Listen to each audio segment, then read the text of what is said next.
What could possibly go wrong?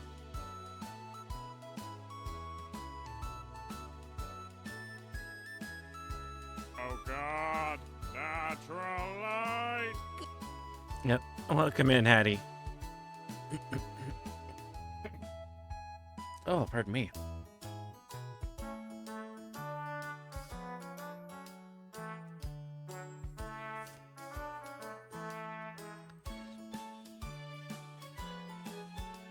Yeah. I think allergies must have gotten, like, get stirred up past a couple weeks, because my stuff is not very cooperative recently.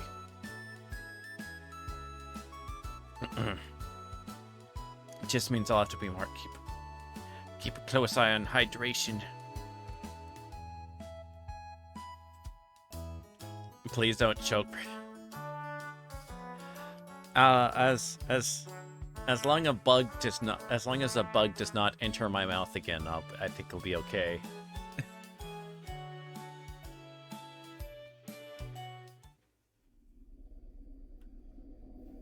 So, all right. Wait.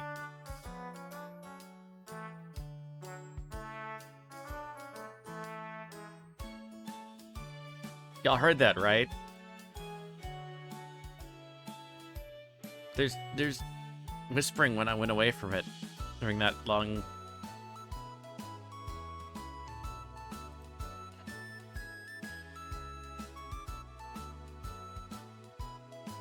Wait, what was that? Okay, good. Someone else noticed it. And I moved the mouse, it went away.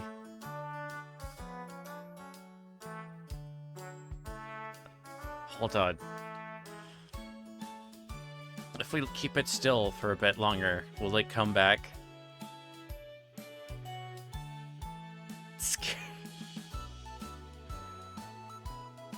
Yeah, it's a bit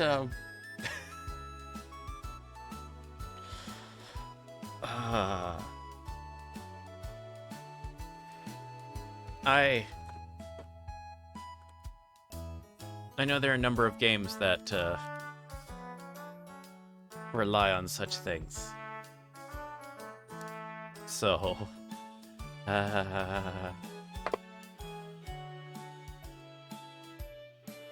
so let me switch out. Wait.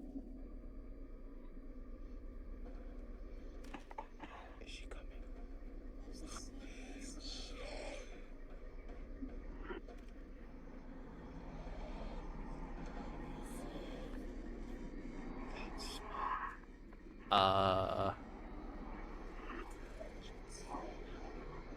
Can you hear them?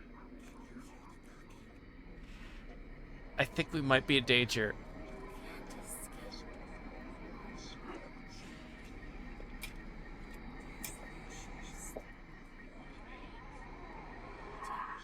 It was at that moment he knew. He fucked up.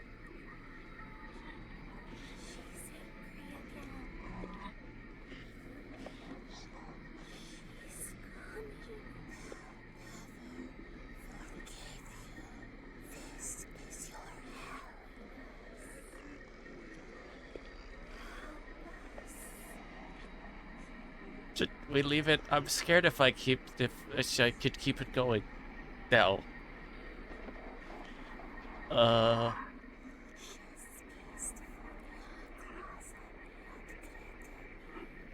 Wait, what?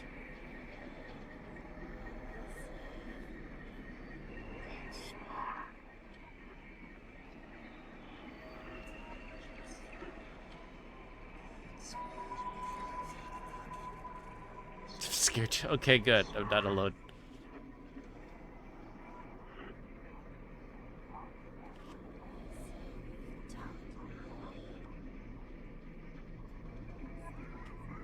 I feel like something. Oh. I hate that sound. I hate that sound.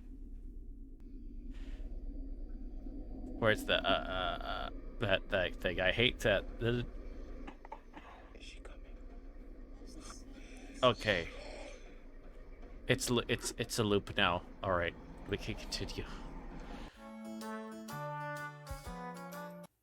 Ah, we're screwed.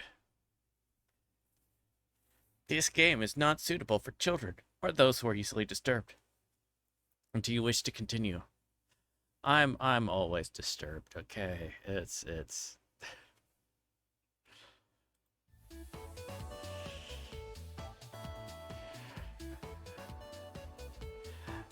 That walk was brutal, but this cabin is amazing. Full kitchen, running water, it really has everything. Finally, a place I can read a good book in peace. I can't wait to... Phew. I'm sorry, everyone, it must be the dust. Get those allergies under control, Maria. Don't worry, guys. I'm sure with a little elbow grease, we can make this cabin shine. So are you volunteering to clean, Gregor? No. Not many supplies here. Guess we'll have to go out to get what we need. There's a fireplace for making stew. Let's gather up some firewood, okay? Leave that to me, little guy. I'll tidy up around the cabin. Need to save Maria from dying due to all this dust. Hey! Allergies are nothing to joke about, Karen. She's not dead yet, Pipsqueak. Calm down. Thanks, Anatoly. I think I'll go foraging outside. Over 450 mosses, 900 fungi, and 70 slime molds. There's bound to be treasure up here. Roughing it is fun. Natalie knows so much about edible foods. We're in good hands. I think the slime molds would be the most delicious. Most certainly not. What about the fungi? Do you even know which ones are poisonous, Anatoly? I could figure that out. You can be the canary in the coal mine, Anatoly. I'm not ending up a corpse here. Eee. Keep both eyes open, little guy. Plenty of wolves and brown bears around. That won't be a problem. I read up on 10 different techniques to incapacitate them. Number 1 is Anatoly. Oh, yeah. Sorry, Maria. Got carried away again. I'll help Anatoly look for food. We're definitely better at warding off wild animals. If we come up empty-handed, we can always eat some of the food we brought. You mean the emergency rations? Bad idea, chump. Hey, Anatoly and Maria are getting the food. Gregor is gathering the firewood. That makes you our designated chef. Everyone's looking at you expectantly. You nod. Very excited to try your cooking. All right, everyone. Let's get to work while there is sunlight. Later. Maria. Anatoly. Gregor. The 3 exit the cabin, leaving you and Karen alone. I think Anatoly put the supplies in the kitchen. Thanks for helping out with the cooking. Tutorial. To save the game, click right or hit the escape button on your keyboard to pull up a menu. Okie dokie. This will allow you to adjust volume levels or exit to the title screen to view unlockables. Please note, going back to the main menu or exiting the game without saving or move progress you've made, be sure to save. Do you have any experience making meals?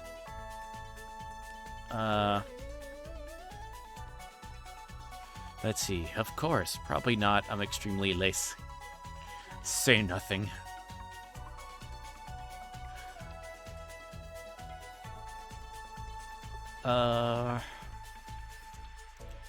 Probably not. I'm extremely lazy. Well, I appreciate your honesty. Let me know if you need help with anything. Pretty good with a knife.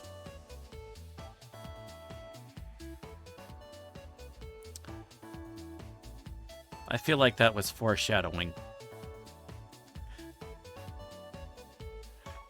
Karen looks pleased with your answer. Perhaps this is the beginning of a wonderful relationship? Karen will remember that.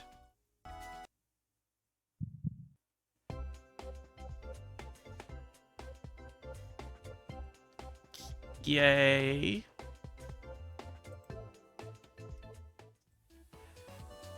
Anyways, going to check out the living room. Let's talk later. Karen gets to the living room and starts dusting a little bit. We decide to look around the kitchen to find the ingredients for the meal tonight. Tutorial. You never know what you'll find around the cabin. Clues and secrets may be revealed by searching in an area more than once. Why not give it a try? What area do you want to search first? Behind the woodpile. There's nothing but cobwebs back there. Thankfully, no spiders. Drawers. Check the drawers on the left. Just some dirty knives. First few cupboards are empty. Anatoly must have put the supplies somewhere else.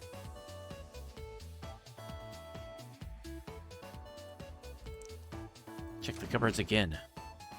Some mouse turds and cobwebs. Get the wood log closer. This is just a pile of Norway spruce.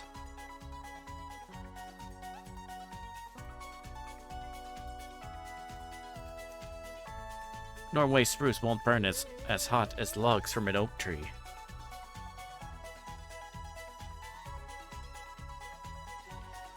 These would be useless during a snowfall. Consider your views on Norway spruce. It's less dense and won't fill the cabin with a heavy smell. Welcome in, Pyro. Thank you for coming by. We're examining a woodpile. Okay, can't find anything. You check the drawers above the mouse hole. Some kind of mold is growing in this one. Maybe Karen will find it appetizing? You check the drawer above the woodpile. Something is making it difficult to open. Put open with all your might. Whee! Cabbage! Cabbage! Chomp it, sound off. Never fear, Onion is here. Like my cousin Cornbread says, I'll rise to the occasion. Watch out for brown... Yeah. Always merry raspberry. Potato. Cabbage stuffed me into this drawer. I'm pretty sure this counts as kidnapping. We're the Chompettes. Why talk of those boring humans? All they have to give you is drama. Come chat with us instead. We'll share valuable recipes you can cook. We'll share with you our secret Chompette recipes. Collect them all to become a 5-star chef. Tutorial. You can find unlocked recipes in the main menu under Extra. Be sure to save the game. So right, here's your first recipe card. Roasted eggplant with sesame and pomegranate. Meat-free. You unlocked your first recipe. Ever want to talk, just come to the drawer. Chompettes. Let's move out. Cabbage rudely slams the drawer closed. You wonder if what you just saw was real. You're slightly worried about what this means for your mental state. But only slightly. Hey, did you find the supplies? Shake your head. Lily lied. He actually put them in the bedroom. Idiot. Here you go.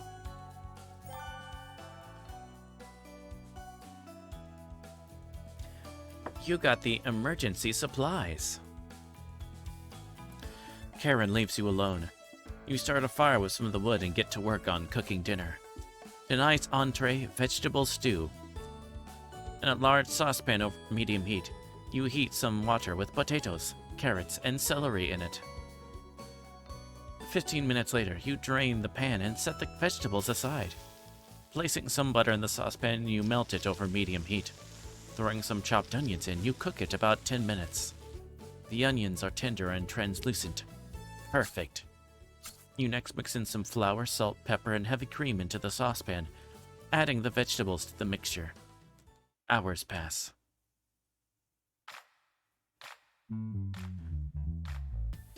We're back. More firewood than you'll ever need. We found some wild sorrel. Maybe tomorrow we'll have a bigger bounty. Anatoly's bearing the lead. We saw a red deer. Maria spotted it. Yeah, that's great. Anyway, killed 17 spiders today while you were out looking at deer. Yeah. It should come as no surprise. There's over 160 species of spiders here. 160? Don't worry, Maria. I'm sure they were all in the bathroom or something. Heh, no. Almost all of them were near the couch. Yeah. Proud. Yep.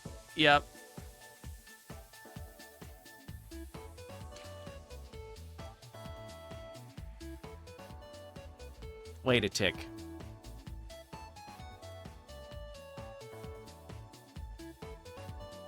What the? Is that a squirrel on his shoulder? It's like a squirrel, but it's got... Okay, let me... Someone looks like it's wearing a costume. Hold on. Hold on. Let me zoom this out for y'all so you can see what I'm seeing. Or see what I mean. See? It looks like it's like a costume or something.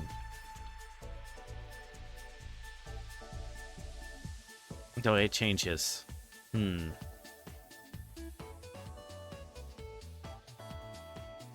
Anyway, let's I'm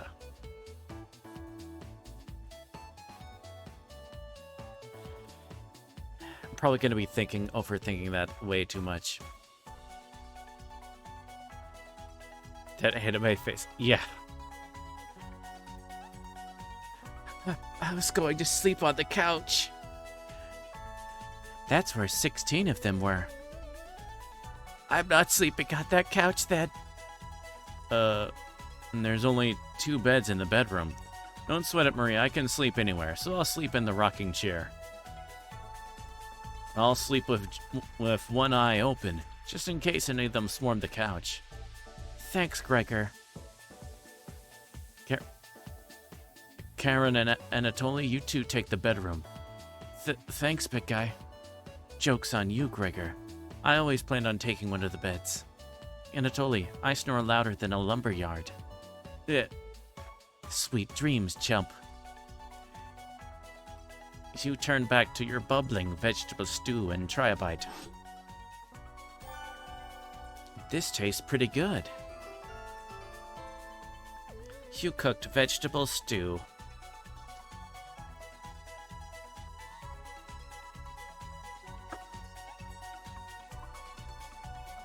You set the table and ask everyone to dig in.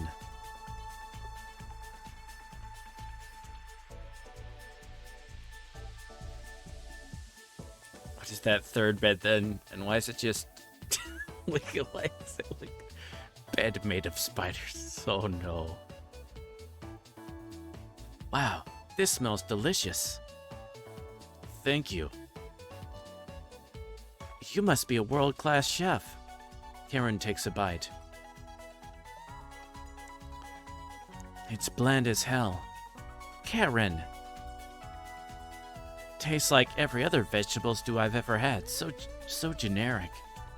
Could probably use some meat next time. Gross. For a side dish, we could take some bread and utilize the Fragaria vesca, also known as strawberries, for some jam.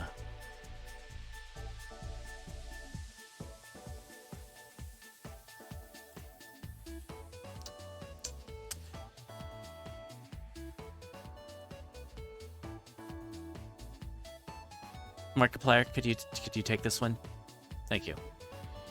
You don't want to be like this. This is disgusting. This is awful in every way.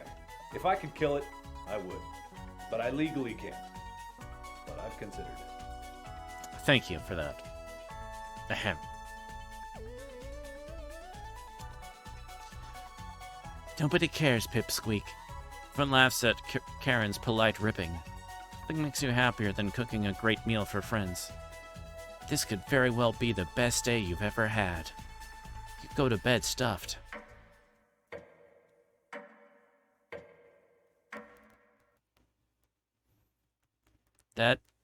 That sounds ominous. Hey, you up? How'd you sleep? I was so warm last night I didn't even need a blanket. What time is it? About 1 hour until dawn. You two pipe down. Trying to sleep over here. Oh, Gregor, the birds outside aren't making much noise yet. We didn't bring many supplies, remember? Better to get a head start on gathering food. I honestly can't see the trees right now. Gregor, did you see these spiders last night? There was a small one in the bathroom. Eh. Actually, I did see a centipede by the sink. Maria turns a little pale. Karen's messing with you, Maria. Let's find more wild sorrel today. Yeah. Lucky little guy. Maybe I'll teach you how to catch some wild brown trout. What's with you and meat, big guy? Anatoly's herbalism book stated that there's more species of plants to eat out here. Let's leave the fish alone. You know I'm not into meat. Why is meat highlighted so much? To wake up early to go fishing. Cheer up, Karen. We'll get to observe the trout at the very least. Maybe we'll see more red deer today. That sounds like a waste of time, Gregor. Haha, we'll find some blackthorn berries. I love blackthorn berries. Haha. We'll be back later. Can you watch our stuff today? You nod. Oh, you'll find out. Oh, God.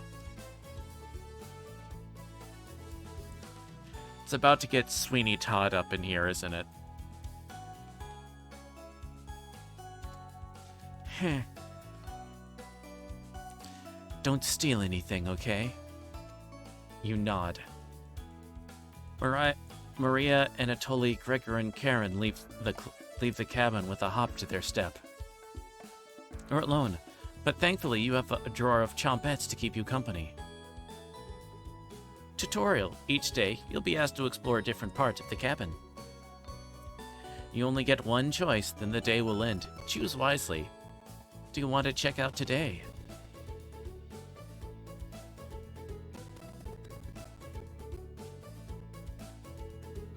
Go into the basement. This door goes into the basement. There's no reason to go into the basement right now. You wait for the others to return.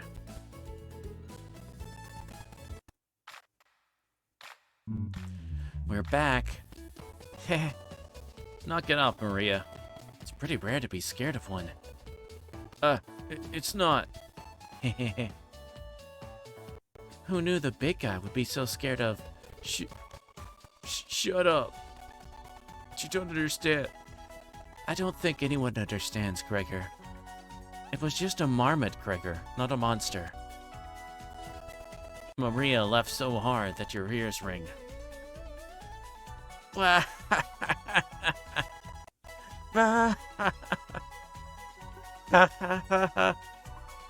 Tears are rolling down... No, wait. It's Mariah, isn't it? Dagnabbit. She's laughing so hard that she's about to hyperventilate. Stop Mariah from hyperventilating?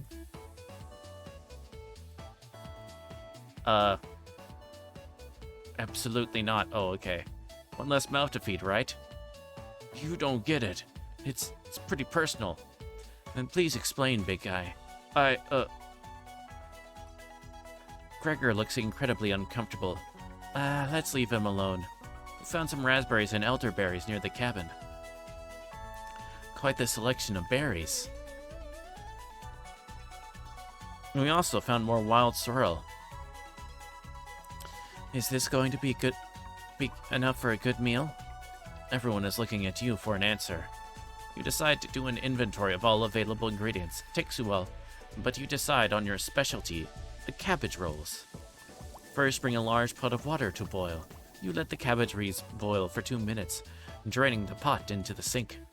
In a medium mixing bowl, you combine some cooked rice, onion, an egg, salt and pepper, along with some tomato sauce. You use your hands to mix thoroughly and decide to wash your hands after it won't come off. Dividing the rice mixture evenly between the cabbage leaves, you then roll them up and tie a string around them so they stay in one piece. You place the cabbage rolls in a large skillet over medium heat, pouring the rest of the tomato mixture over the top. Covering it, you bring it to a boil. You reduce the heat to low and let the cabbage rolls simmer for about 40 minutes, being sure to baste it with liquid.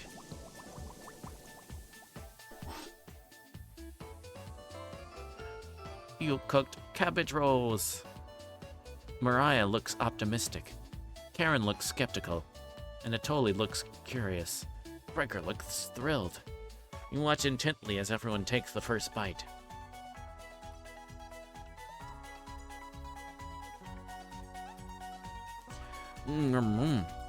That's pretty darn good. Wow, I could eat the whole batch myself. I think the vegetable soup tasted better, but I'm loving how tender the cabbage is. Sauce is pretty red. Did you use fresh tomatoes for it? It really adds to it. Spoon some of the liquid on top of it. You'll thank me later. Incredible. It's definitely growing on me. Thanks again for your cooking. This really was something special. Everyone leaves the dishes behind for you to do.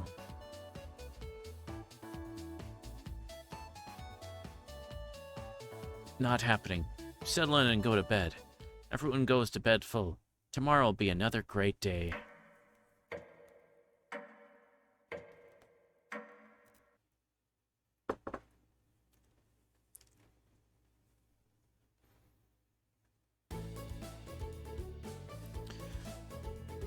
Good morning, everyone. Yeah. Again, Gregor. Can't you let us sleep in? Not today. Why?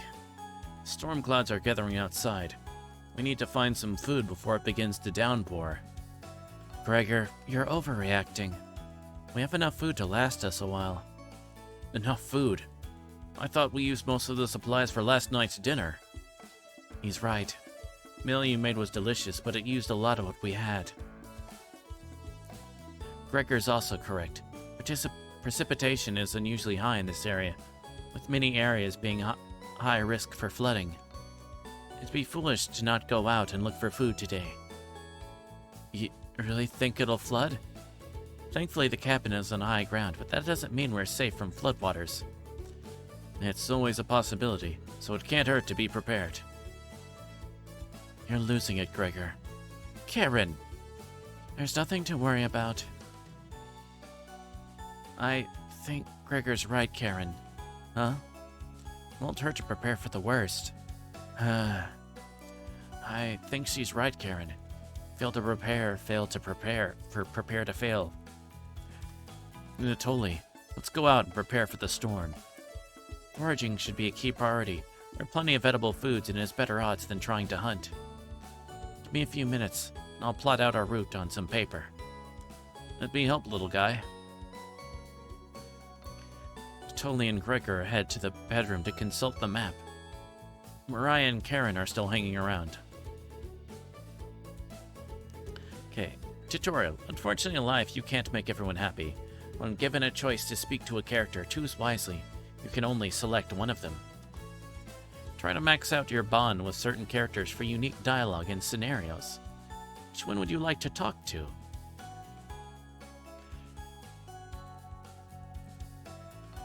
Let's go ahead and save. Okay, we can either talk to Mariah or Karen.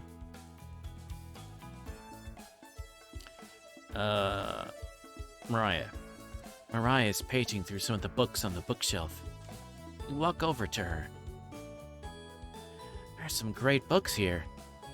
Which one is your favorite? Let's see. The romantic one, the crafting one, the scary one.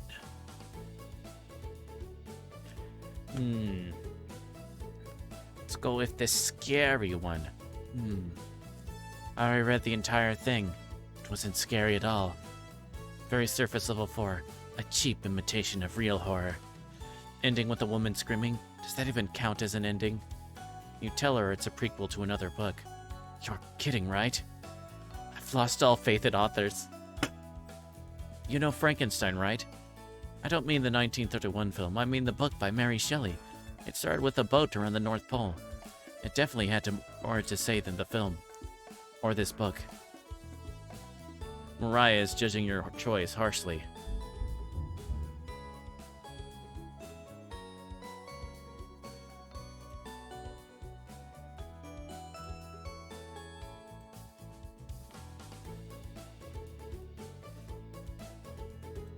Y'all didn't see that. You're all crazy.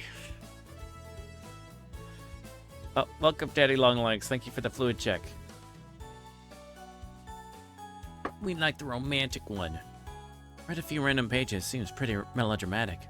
Why is everyone crying all the time? Maybe the end redeems it. From what I've read, this book is hot garbage. Sorry.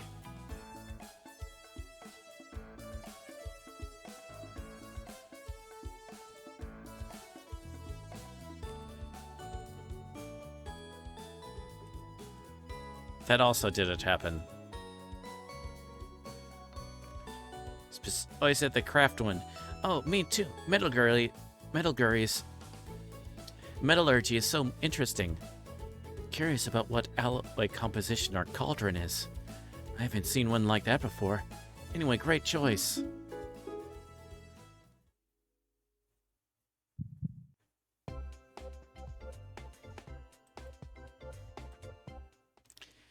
Didn't know you were so smart. Let's talk again later, okay? You start to blush a little bit. You hear a cheer from the other room. Sounds like the two are wrapping up their meeting. Gregor and Anatoly come back to their meeting. Gregor is blushing slightly. Hey, can you cook something while we're out? You nod. Thank you. All right, everyone. We have our route now. Let's beat those rain clouds. The group leaves, determined as ever. You have the cabin all to yourself. That noise. Sounds like it's coming from the kitchen. Huh? Radio. What's going on with that radio? You didn't even notice on the ground when you walked in. Did somebody leave this radio here? It looks newer than anything you've seen before. Seems to be broken. Better hold on to this. Got this strange radio. Before you cook dinner, what should you check out? Let's see. Check out the bedroom. Ooh woo.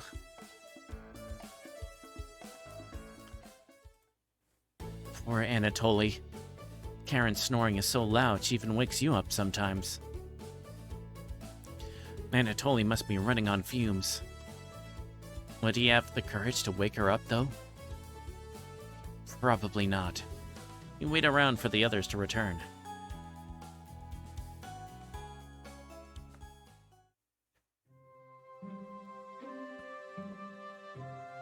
Mariah's back early today. Hey. Others are still looking for food outside. Anatoly found some more berries, but nothing that will feed all of us. Please don't tell the others. I'm a little worried about our supplies. Like crunch the numbers, we don't have enough food, even with rationing, to last if there's a big storm and we get stuck here. Mariah seems disappointed in your inventory management. Could you try cooking with a little less this evening? You nod. Thank you. You've done such a great job with the meals so far. You're very sweet. Is Mariah blushing a little bit? Teehee. Mariah will remember that.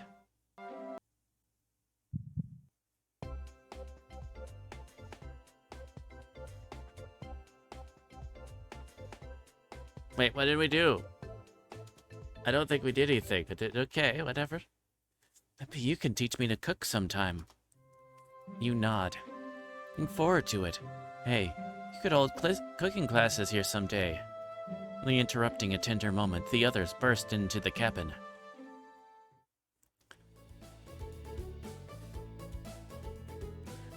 Don't be so down, everyone. We got tons of good berries.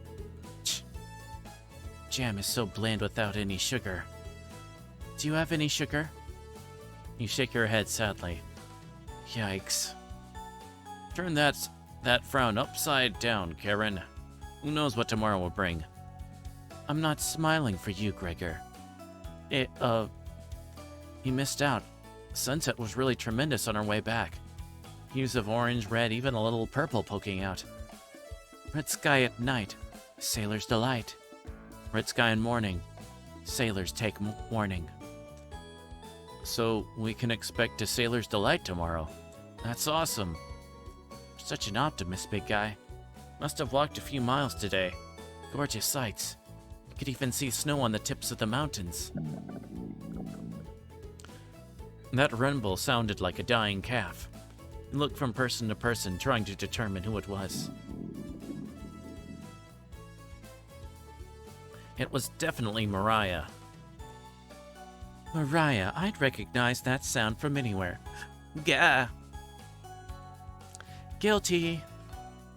Mariah looks embarrassed, but the group laughs at her honesty. Except for you.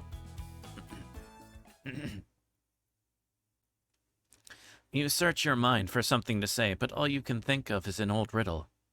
Ahem. Those who have it do not want... Oh. Those who have it do not want it. Those who have it least succeed. Those who have it for too long perish. When you feed it, it gets smaller. What am I? Dust? Try again, big guy. Oh no. The weeds have no food. Because the answer is hunger. Everyone is pondering the answer. Mariah's face lights up. I got it. Is it hunger? Yeah, I was going to guess that. So, what's on the menu tonight, chef? Bread and jam.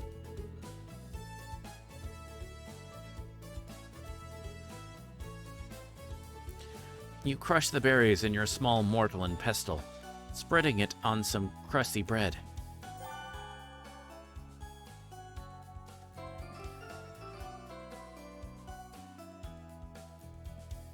You cooked raspberry jam and bread. The bread's a little tough. Gregor, don't look a gift horse in the mouth. But this homemade jam is to die for. Sorry. No, you're right, Gregor. This bread stinks. Mariah. Everybody laughs. You're not sure this could be called a meal, but it got the job done. Everyone thanks you for dinner and heads off to sleep. You go to bed wishing you had more. You have a strange dream. Something is riding on your back.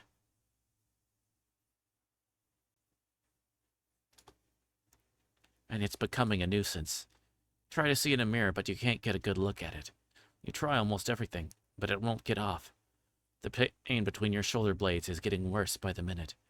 Wander away from the cabin, stumbling by a river to soak your pain in cool water. You didn't want things to come to this, but you've exhausted all other options. You swim out to the middle. Rocks on the bottom cut your feet. You slip and fall to your knees. You lean back, trying to submerge the thing underneath the waters. But it won't drown. It won't drown.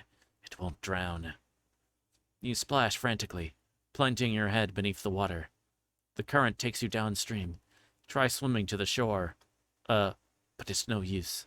Water fills your mouth and nostrils. After a minute, you stop struggling against the current.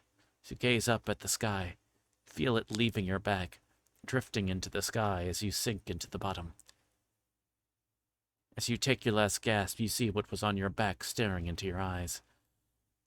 But you don't even have the air in your lungs to scream. You wake up in a cold sweat. What?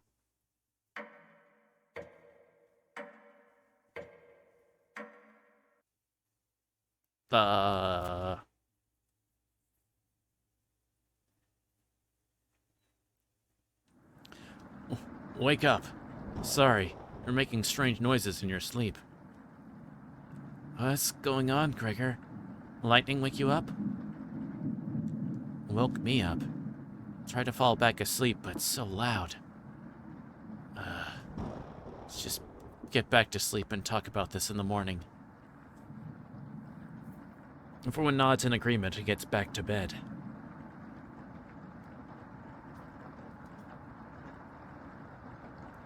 Except for you. You can't fall back asleep. You still have goosebumps from the nightmare. Karen's snoring is louder than a sawmill. Find it very loud and very distracting. You don't sleep a wink. Everyone is now up and awake in the cabin. You hear the front door open and quickly slam shut. Natoli sounds petrified.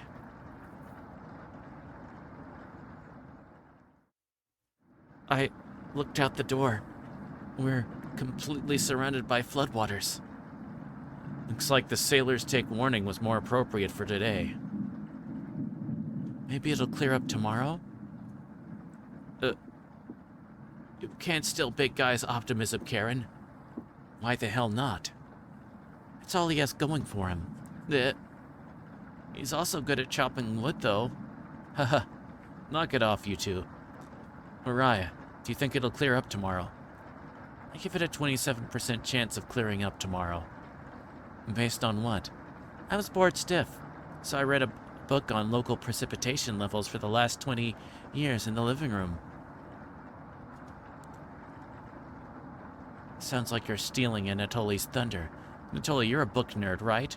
Why didn't you read it? Couldn't make it past the cover. Is that right? Yeah. That bookshelf has some great books on artisan crafting and natural sciences.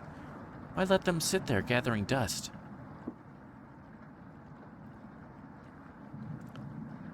How long have we already been in this cabin?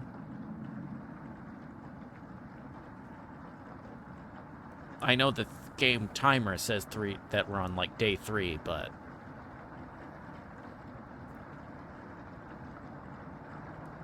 she said that like she'd been reading like for the past 20 years, so I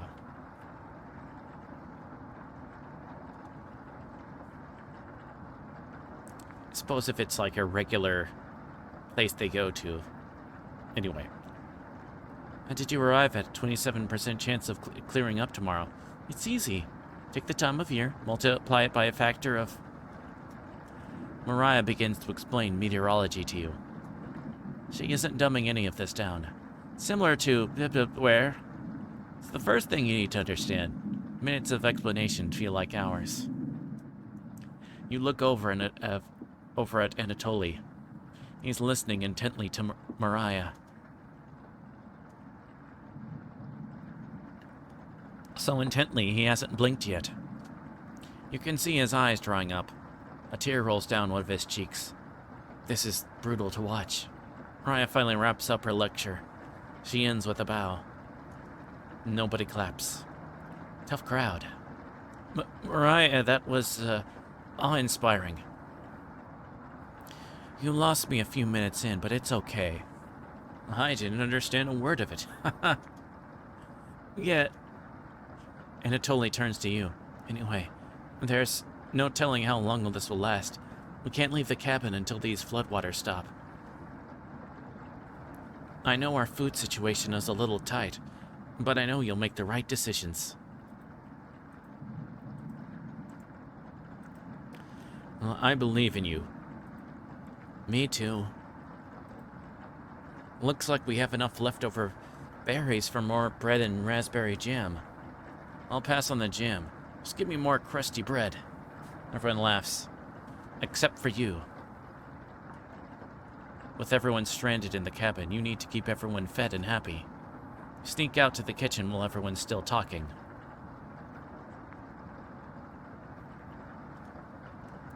Get out some crusty bread and get to work making some more jam. The kitchen to yourself, you decide to check in on the Chompettes. Hello. Hello! Don't worry, as leader of the Chompettes, I'll make sure none of the humans know about us. Onion.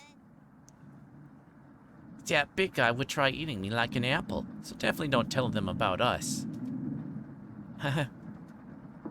Are your plans going awry?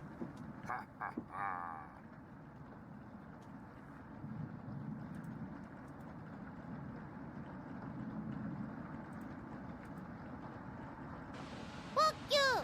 Fuck you. Fuck you. Fuck you. Got another cornbread classic for you. Did you hear about the bread maker's bakery burning down? No? Our business is now toast. That one's been done to death. Did you know how raspberry and milk were introduced? You tell her no. Raspberry milk shake. You let out an audible groan.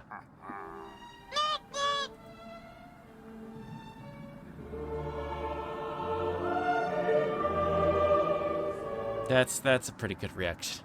To this. Did cornbread teach you that one? Nope. Wasted an entire day thinking about that terrible pun. It was well worth the time and effort, Raspberry. Maybe you'll win the annual Chompette comedy competition this year. Raspberry.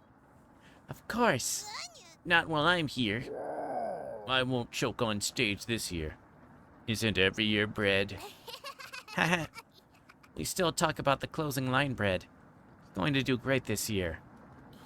Anyways, don't even think of eating us if you're hungry. Chompettes stick together through thick and thin. Rain or shine. Feast and famine. Potato, I swear to God, repeat the line or we're lucky to go up again. Life or death.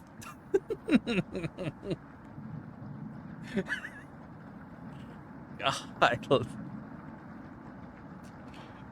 That's right. Chompettes. Move out.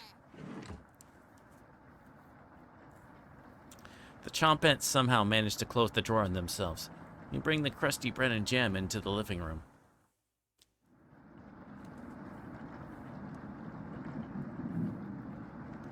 Karen interrupts you as you bring in the food. Took you long enough. Karen looks at 2 slices of bread left in the mason jar of raspberry jam. There's mold on these last 2 slices of bread.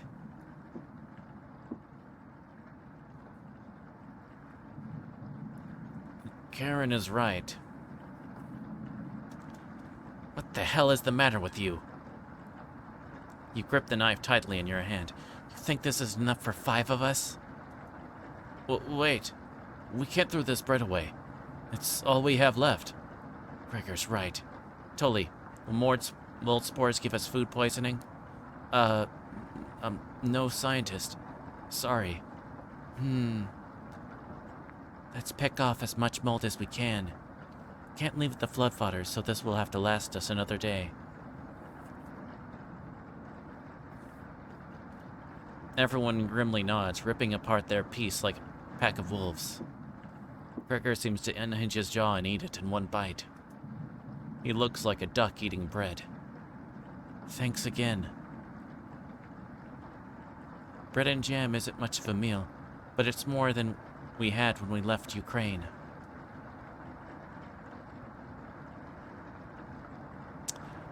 Well, that took a turn. Plenty of rainwater outside. At least we won't die of dehydration. Till this storm is over, nobody should leave the cabin. It should clear up if we just give it a chance. And Antoli, Where are you getting that information from? One of the books on the bookshelf about the climate here. You're illiterate, so that's definitely a lie. I've seen him reading. Little guy's been studying. I'm serious. He pretends to read those books because he wants us to think that he's smart, but I can tell he's just staring at the page, faking it. What do you think?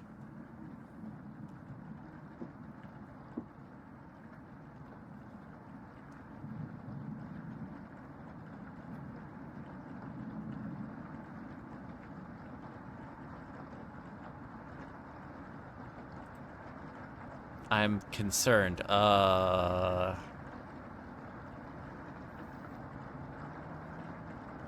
gonna get the feeling that, honestly, he probably is kind of faking it. It totally doesn't know weather conditions from a hole in the ground. Karen is correct.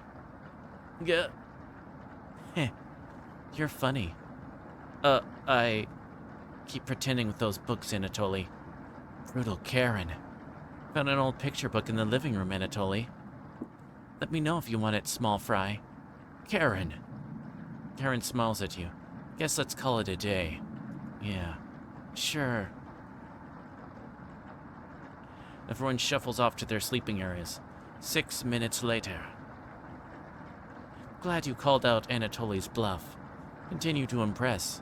It's a shame Anatoly is sleeping in the same bedroom. I should never let him be the one to share with me.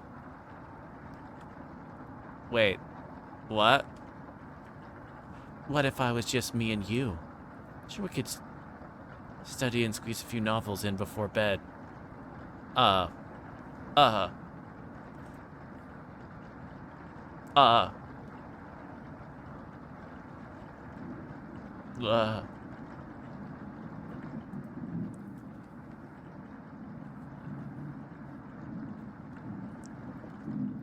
You nod. Well, we'll have to see if we can kick him out at some point, right? You'll have to tell me about that anatomization book on the bookshelf. Really cool pictures in there. Karen looks like she has a crush on you. Let me know if you're ever free for a lesson. Okay? Karen walks away, looking very happy. You are definitely sure Karen will remember that.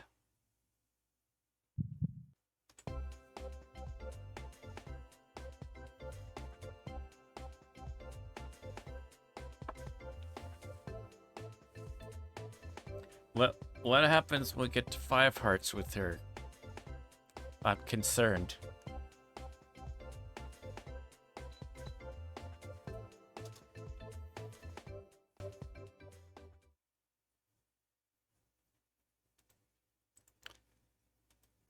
Anyway, let's make sure we save.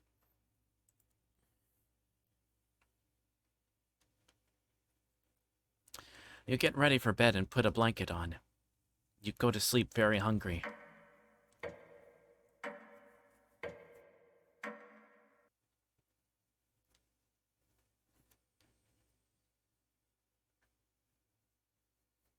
You don't dream the entire night, but you sleep through everyone waking up.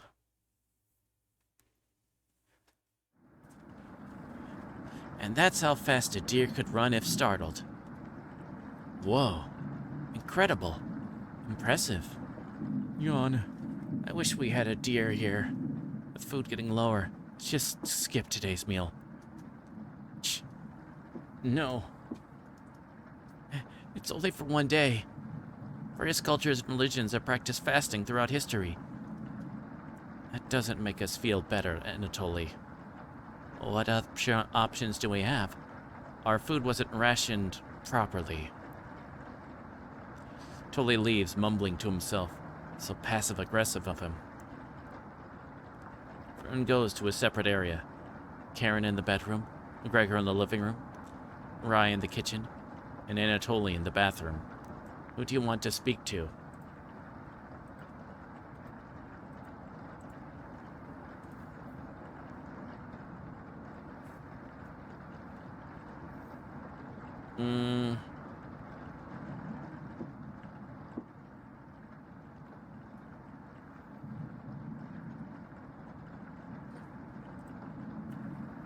Go talk with Mariah, I guess. Oh, didn't hear you come in. I was just double checking if there's any food we might have missed. But I couldn't get the drawer open. Could you give it a try? You nod. Great. When you go do that, I'm going to get some more reading done. I think Mariah will remember that.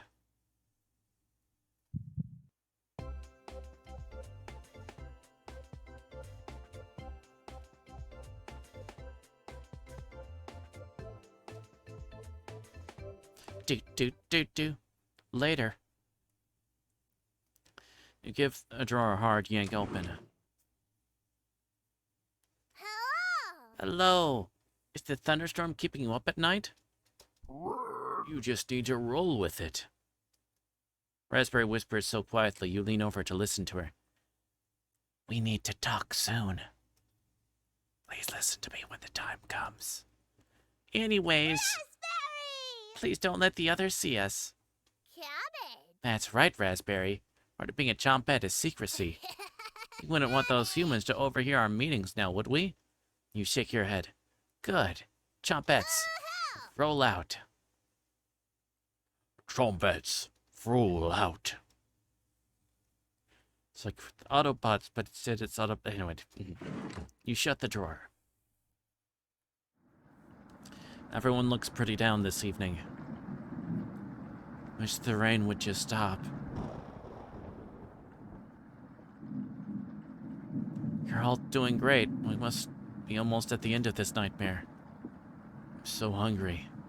Me too. You are too. Wish everyone a good night and get ready for bed.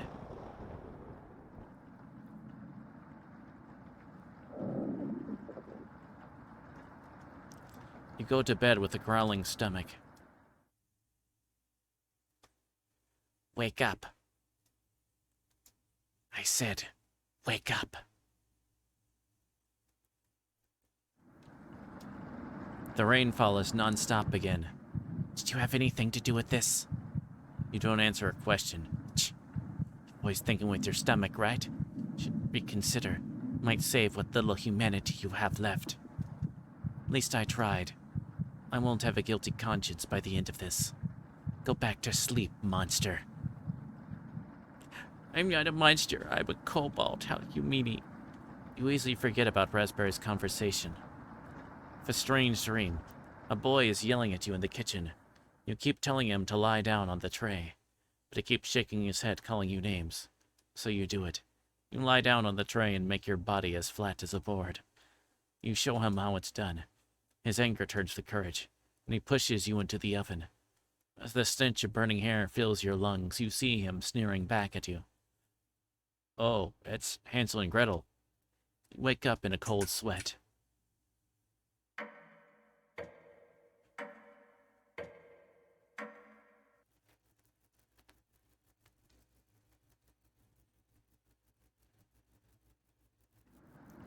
Everyone seems to be sleeping in later than normal. Their stomachs must have kept them awake all night. The rain is still pouring outside. You can barely make out the trees from the windows. You hear a stirring of blankets, arms, and legs. Mariah looks petrified. I couldn't sleep. Tully has bags under his eyes.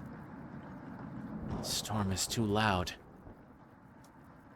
Karen looks out of it. Cabin was creaking so much last night. It sounded alive. Gregor looks a little gaunt. I got a good look out the window. And couldn't see anything due to the rain. Great observation, Gregor. So hungry last night. Kept pacing around my bed. Aaron turns to you. When is this going to end? I checked outside the door again. Floodwaters kept rising. Unfortunately, we're going to need to stay put unless one of us wants to drown in the rainwater. As soon as the water lets up, we'll be able to scavenge for supplies. How close is the nearest town? I don't know. Didn't you have a map on you? I think I dropped it while we were running after Gregor.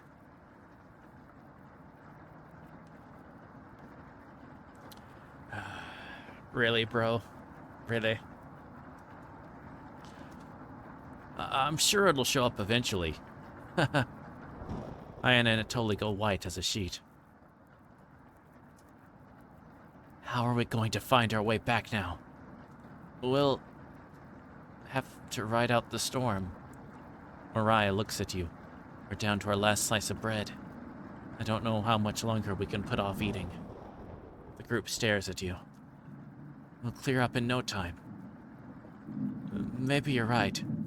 The group looks worried. They all gravitate to an area. You can tell Gregor's putting on fake optimism, and Mariah is having trouble. Which one do you want to speak with today?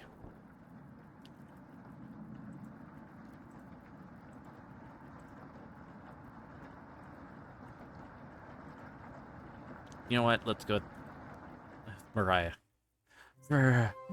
It's cold as hell over here. Surprised Gregor's wasn't freezing to death at night. How does he do it? Explain to Mariah how the size of a person and fat content determine how warm they are naturally. Yeah, wish I was as big as Gregor. To be honest, I don't need to be told to make a difference in the world. Do you know what he wanted to do for a career? Mariah does her best Gregor impression. Split firewood and gaze at the stars. How boring is that? Depends on the person, but pretty boring. So funny. Thanks for coming in and chatting with me. Mariah blushes a little. You make it easier to pass the time. Thank you. You're pretty sure Mariah will remember that.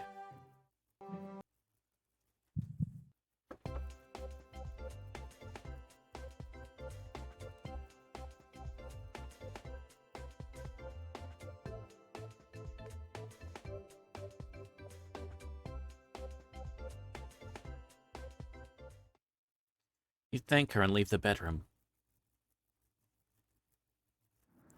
Call everyone together. They all look grim.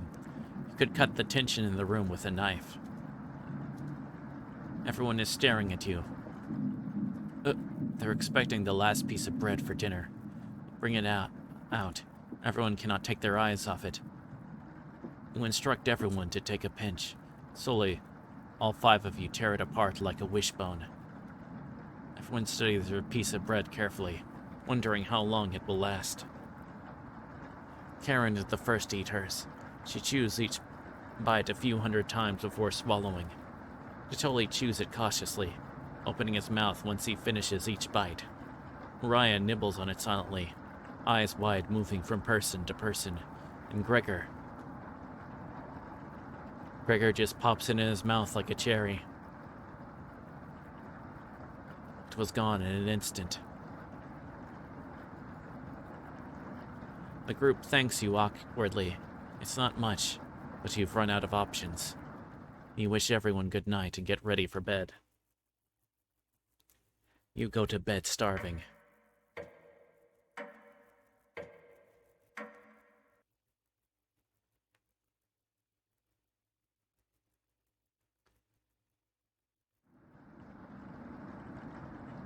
Good morning. Morning. Well, let me check if the rain has stopped. It's still flooding. What are we going to do? Humans can live about 2 to 3 weeks without food. Water isn't a concern. Rainfall should end in a day or 2, right? Actually, precipitation can occur more than 215 days a year here. Wait, what? Where the crap are you guys? The frickin' rainforest? With Seattle? What?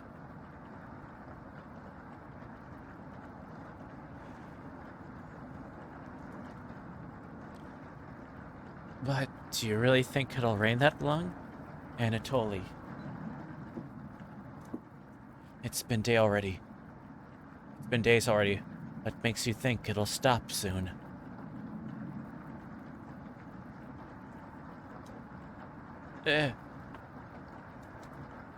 Relax, everyone. Let's see how long we can ride this out.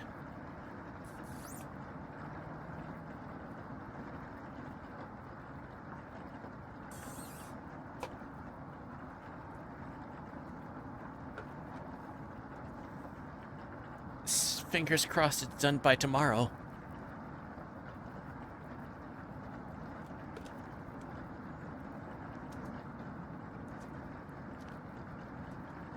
Panic is slowly creeping in.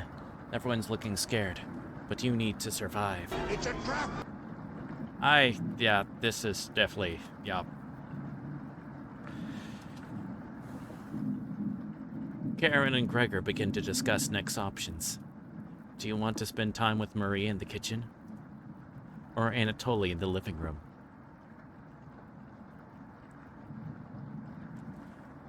See, think instead about about everything you've done wrong and how you've doomed everyone.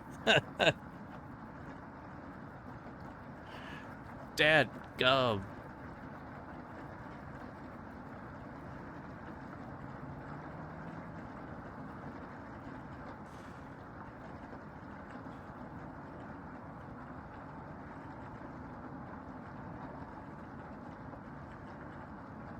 Let's speak with Mariah.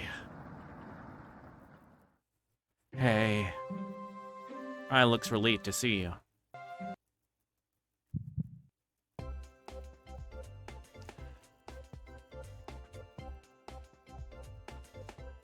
Five hearts. What's gonna happen? How are you holding up? Not very good. Better question. How are you holding up? Is this more difficult than Ukraine?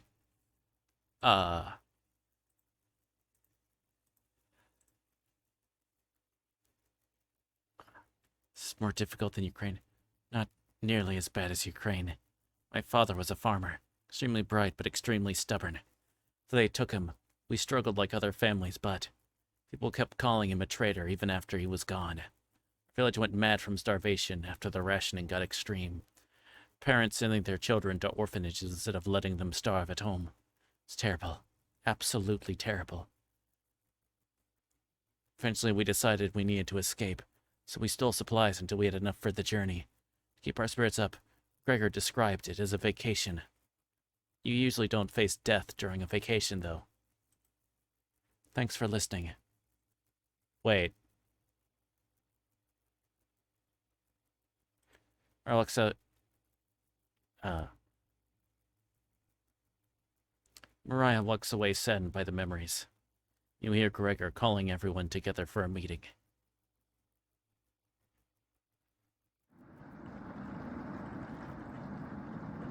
I don't think any of us can take this much longer. His voice starts to crack. I don't want to ask this, but it's time. One of us needs to go outside and search for food. Everyone is silent. I'll go.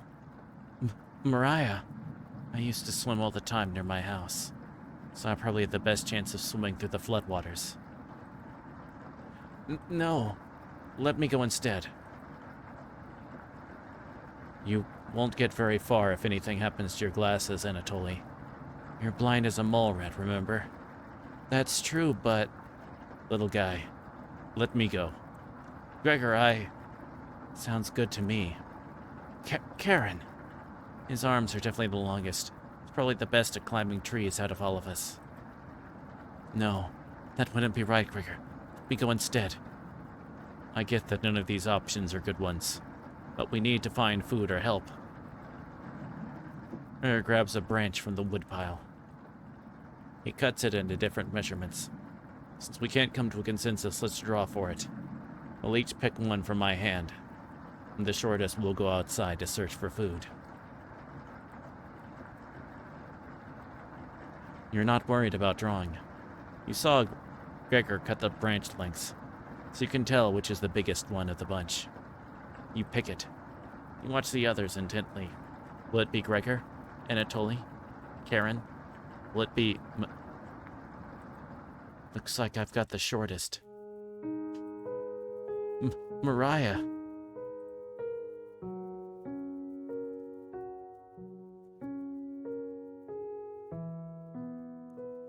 No. Not Mariah. Mariah, it's okay.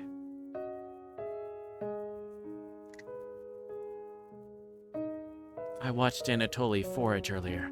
so I'll know what to look for. Just swim until you find higher ground, then scout the area. Maybe you'll find a fish out there. Well, thank you both for the contributions to the stream. Everyone looks heartbroken. Karen, Natoli, Gregor, I'll keep us alive. I promise. She promised. Everyone watches as Mariah leaves the cabin. The silence is deafening. Goodbye. The door shuts behind her. You can faintly hear her yell about how cold the water is, and then silence. Mariah has left the cabin. I'm sure we'll see her again. The rest of the group nods. Everyone stays up, waiting and waiting. The sun has completely set. One by one, each person quietly shuffles off to bed.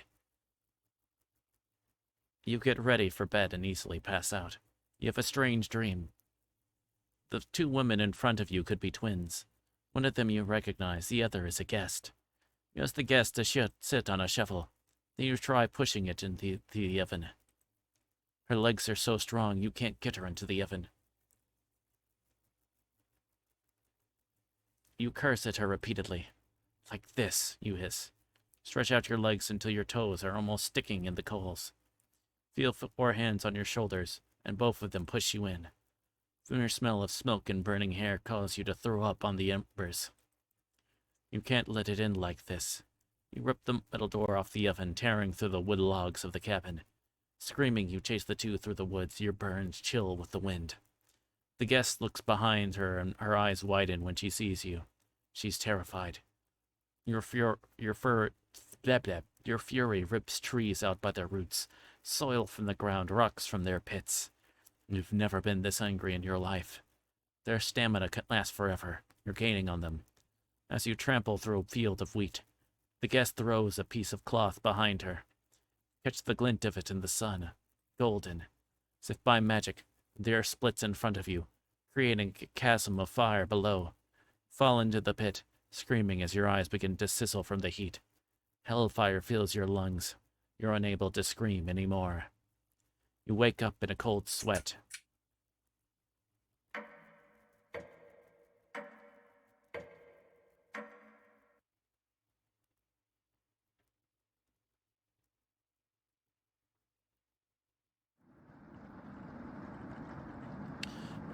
Good morning. Do you think she made it to higher ground? I believe in Mariah.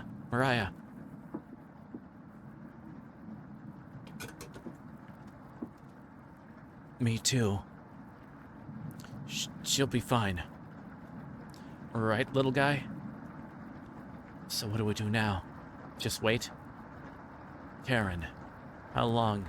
It's been almost a day since she left. Tully and Gregor look nervous. Someone needs to go look for her. We need to wait, Karen. Wait for what? Nearest town is miles and miles away. Waiting is all we can do for now. So it could be days before she gets back. Are we supposed to eat mice?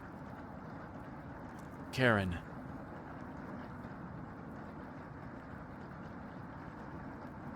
I'm sure Anatoly will agree, but we'll discuss next options when we get to it. Every waking thought is about food now. I never should have eaten that much.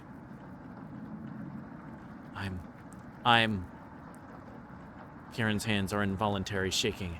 Her and Anatoly just nod in agreement. They don't even need her to elaborate. You're sure Mariah will make it back. She promised. Everyone retreat to their areas. Karen's eyes. Yeah, they're reminding me of some of the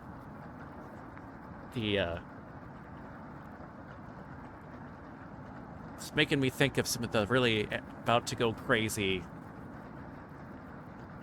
eye looks you from Higurashi.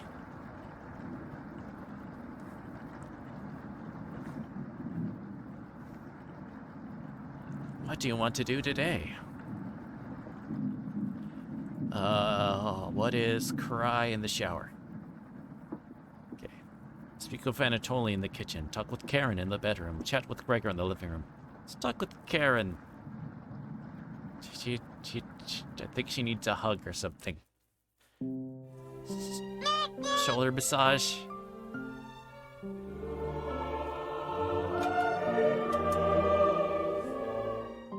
Welcome in, Foxglove. We are playing Cooking Companions. Hey, you don't have to lie to me. I know Mariah's not coming back. I don't know where she came up with her being the best swimmer. It's the only one that would know would be Anatoly. Last summer, Anatoly would watch her swim from the shore. Could have been a lifeguard, such a good swimmer. She never went under, but if she did, he would have pulled her out easily. Why would she lie about something like that? Karen seems deep in thought. Maybe it's better to leave her alone. Close the door softly.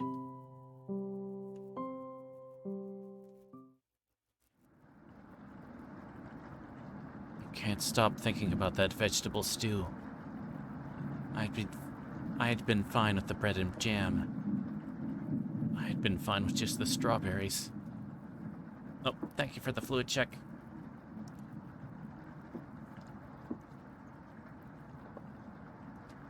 Haha. Nobody else laughs. I would kill for some vegetables right about now. You would too.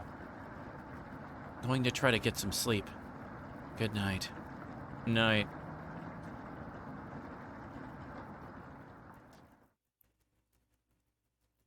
You fall asleep quickly, but you only dream about desecrating a corpse. You wake in a cold sweat. A completely different room.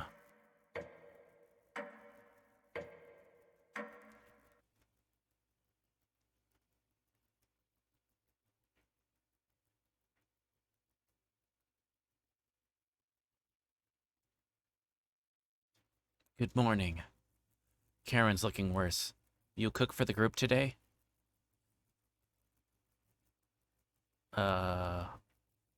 You take a cutlet of meat and begin to cook it in the oven.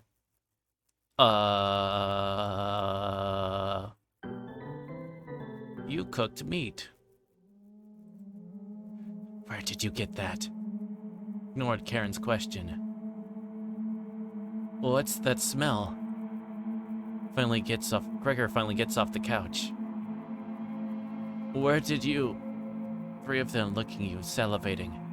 You take the charred meat out of the oven, cutting into small cutlets. They immediately grab some of the plate, chewing ferociously. You take a piece and immediately devour it. Do you have any more of this? Explain how the meat is stored securely hidden, so you can ration it better this time. I understand. Thank you.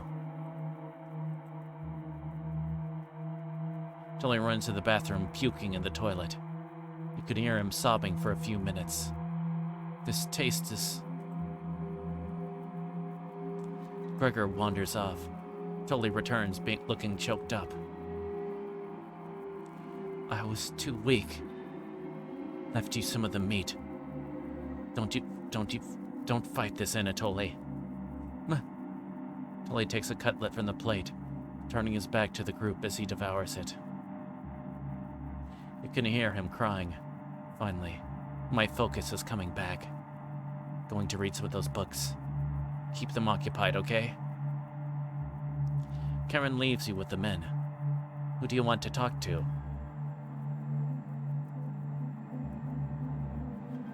Let's talk with Gregor, I guess. Hey, thanks for cooking the meat earlier. I was nearly passing out from the hunger pangs. Even if I'm a meat and potatoes kind of guy, I appreciate the vegetarian dishes you made earlier. You really respected Mariah's boundaries. Thank you. Gregor is more dense than you gave him credit for. Heh, Here's extras. Slip me some meat. Okay?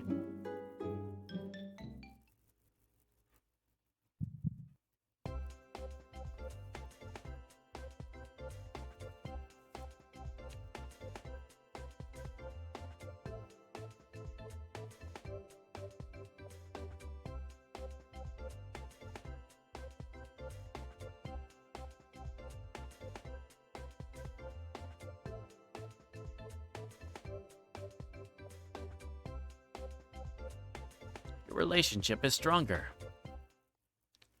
When you see how Anatoly is doing, later. You have the bedroom all to yourself. Or do you want to check first?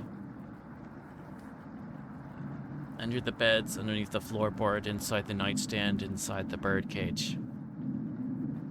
Underneath the floorboard, you notice a bone sticking out. Is it a human bone? Nope, chicken bone. Gross.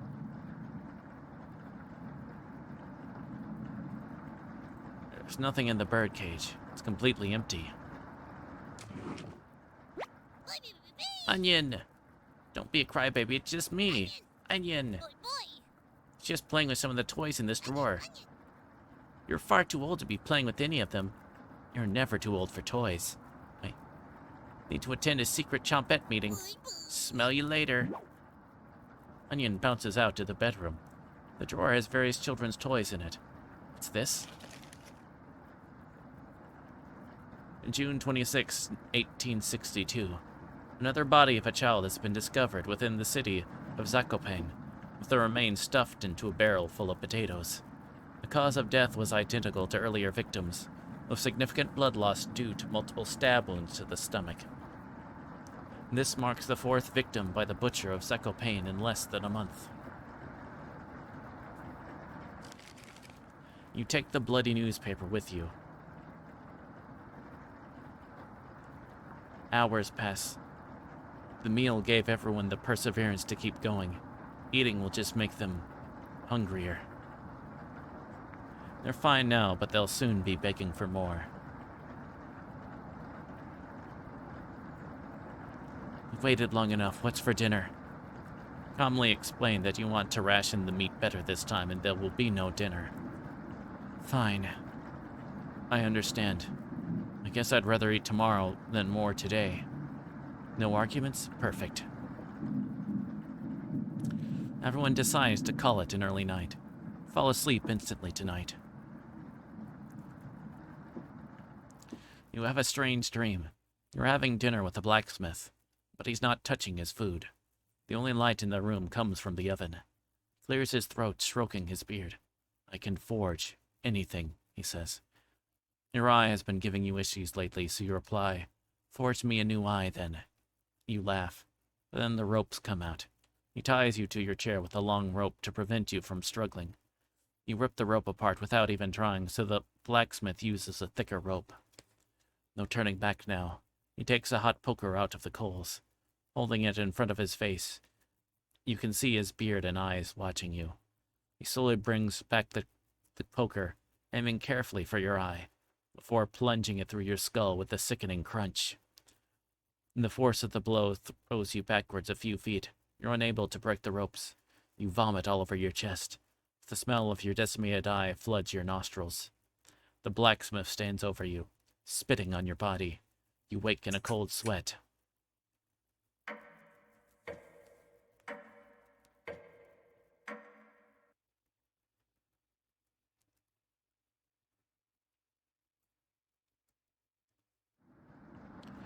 You wake up to see Gregor looking out the window.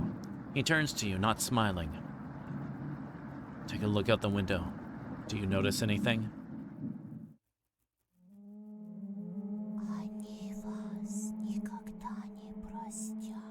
There's a dragon in my wagon, and I don't mean to be bragging about the best tail wagon dragon in a wagon you could meet. Everything.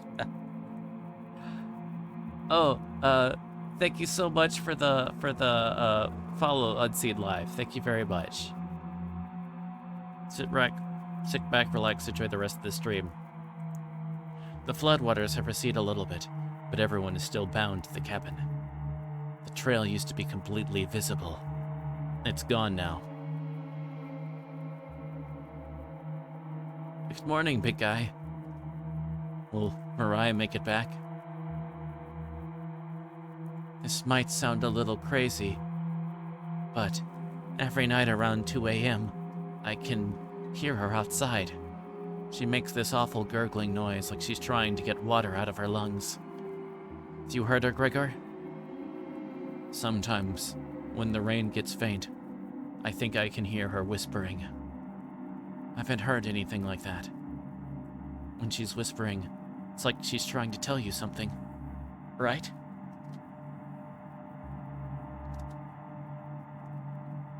Yes.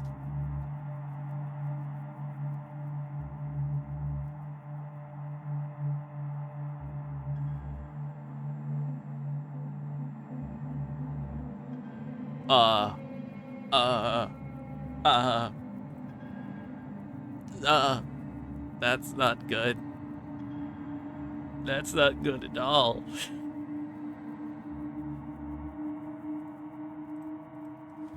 I sometimes hear crying through the radio. That's just a broadcast, right? Ugh. I think we should have another piece of meat for breakfast. One step closer to Mariah. It's what she would have wanted. What's gotten into you, Anatoly? His eyes look at you begging. Bring us another slab. Please. He clearly doesn't have the stomach for it. Can't get the taste out of my mouth. Please help me. Anatoly. Gregor looks pained at Anatoly's words. I think he's right. Please, bring us more of that meat. You grab some of the meat from your secret hiding place. You cut it into squares, adding it to the boiling cauldron water.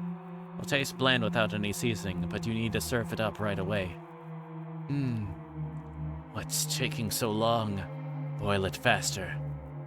It looks almost done. Patience.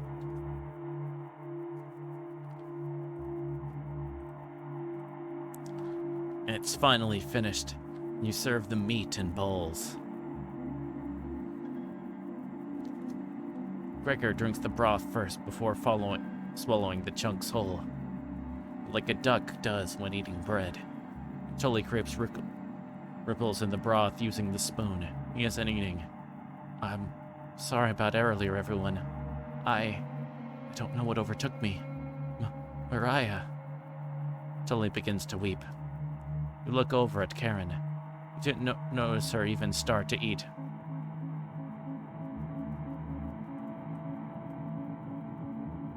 Wait, meatballs, not meatball. There's just an empty bowl now.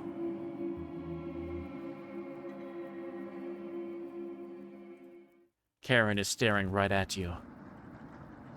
How much more meat is left? Explain how most of it has gone bad. This is the last of it. How could you be so careless again? Remember Karen's knife. You need to think fast. The hell are we supposed to do now? Wait around again? Storm isn't ending. You clear your throat. Anatoly? Yes? Think tomorrow you should look for Mariah. Or forage for plants outside. I think you should go tomorrow, little guy. Nobody else can identify edible plants like you. Please, Anatoly. You can swim back after a few hours. Gregor is right, Anatoly. You'll find Mariah out there. I think Mariah's fine by herself. He still hasn't accepted what happened yet. She doesn't need anyone's help. But we need your help, Anatoly. That's right, Anatoly. Please help us. Let me sleep on it, okay? No problem, little guy.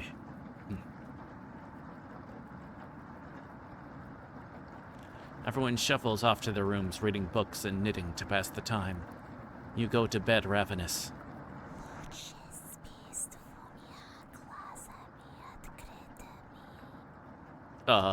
Mariah. Something is approaching. Onion! Hey, don't be a crybaby, it's just me. Onion. Not going to be very sweet today. Worried about Anatoly. He's going to cave to peer pressure. Can you stop him from leaving the cabin? You don't answer, Onion. Please. Don't you trust me? You shake your head. Got a fun factoid for you. Did you know that leaving out an unpeeled onion in a room absorbs bacteria? It will help prevent colds and ward off viruses. That was a lie. Fun factoid of that myth, people actually believed it in the 1500s. How embarrassing. Would believe that. Haha. Even was a doctor in 1919 who caused a surge of people believing it. Haha. Anyways, do you know what smells like a raw onion left in a room? I don't want to know. Concerned by what the answer would be. You. It's been a while since your last bath, right? Oh, okay, that. You can't remember. Could smell you before I even came into the room. Yikes. So, can you stop Anatoly from leaving? I know he has cabin fever, but this is ridiculous. It will be impossible to stop a grown man from leaving. Please. We don't need another one stalking the hallways. Tapping on the windows. Crying through the radio. You have the sudden urge to scream. Why did you think I've been using the mouse holes to get around? Scared to death that I'll run into her. Don't make me tell the cabbage about you. She could be as mean as potato if you get on her bad side. Just kidding, she's great. Anyways, time comes, just tell Anatoly you care about him and don't want him to leave. Even if it's for me, okay? You could trust me. If you'll excuse me, I need to work on some new ice skates. They're made of butter slices, so I'll be able to skate around the frying pan tomorrow. Later.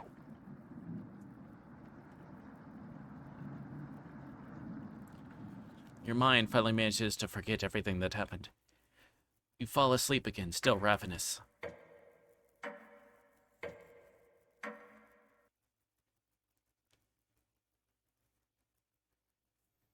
You have a strange dream.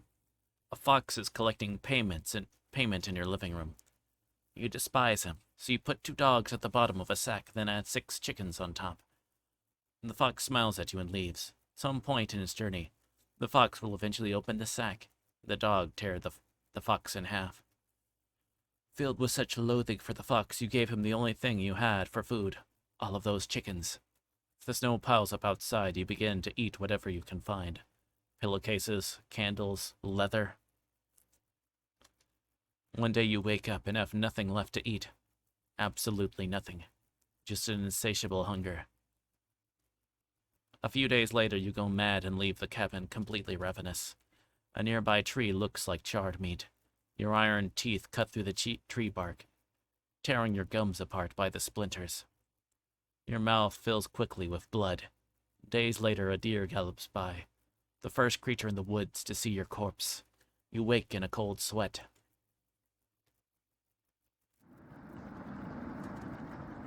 Something smells terrible in the living room. Someone puked in a corner. You wipe it with a rag to save them the embarrassment.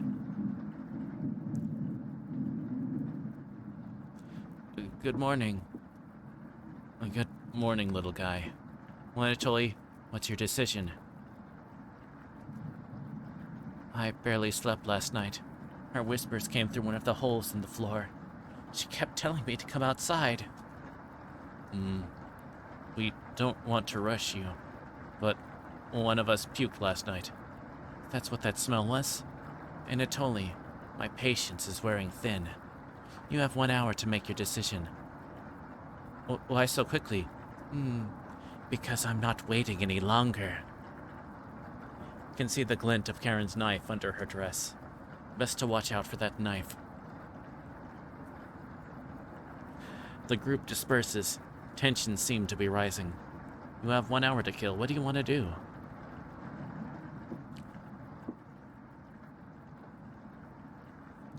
Let's get close to the one that has the knife, okay? It's a good survival strategy, right? Hi. Keep this between us. I'm not giving Anatoly a choice today. He's going outside. Do I make myself clear?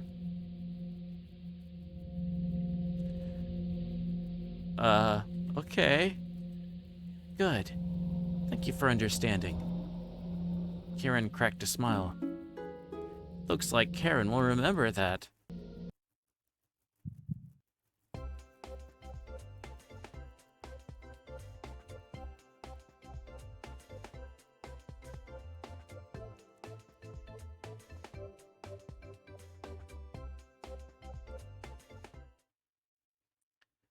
Now, get everyone together for a meeting, and let's get him to leave. Call everyone together to discuss the next steps.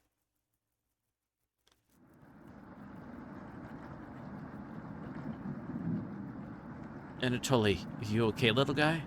Anatoly looks pale, like he's going to pass out. Anatoly, have you made a decision? Yes. I'll help you all out. I promise. Thank you, Anatoly. Big tears roll down Gregor's cheeks. I'll miss you, big guy. I'll miss you, little guy. Thank you, Anatoly. I knew this wasn't easy, but it's for the best. Karen. Yes? Her looks at you expectantly. Do you want to say anything to Anatoly? You say nothing. Goodbye, Anatoly. Goodbye, everyone. Good luck, little guy. Anatoly has left the cabin.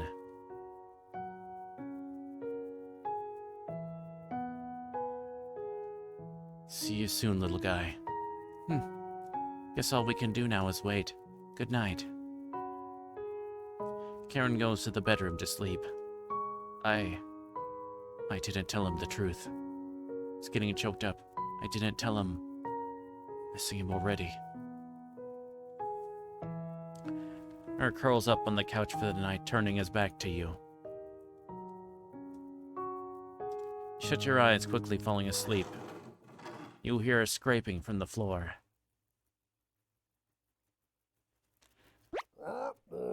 Damn it. Little... Surprise beat. Found you. Explain how this isn't a good time right now. It's no laughing matter. I'm worried about Gregor. He's as tall as a tree, but as dumb as a brick.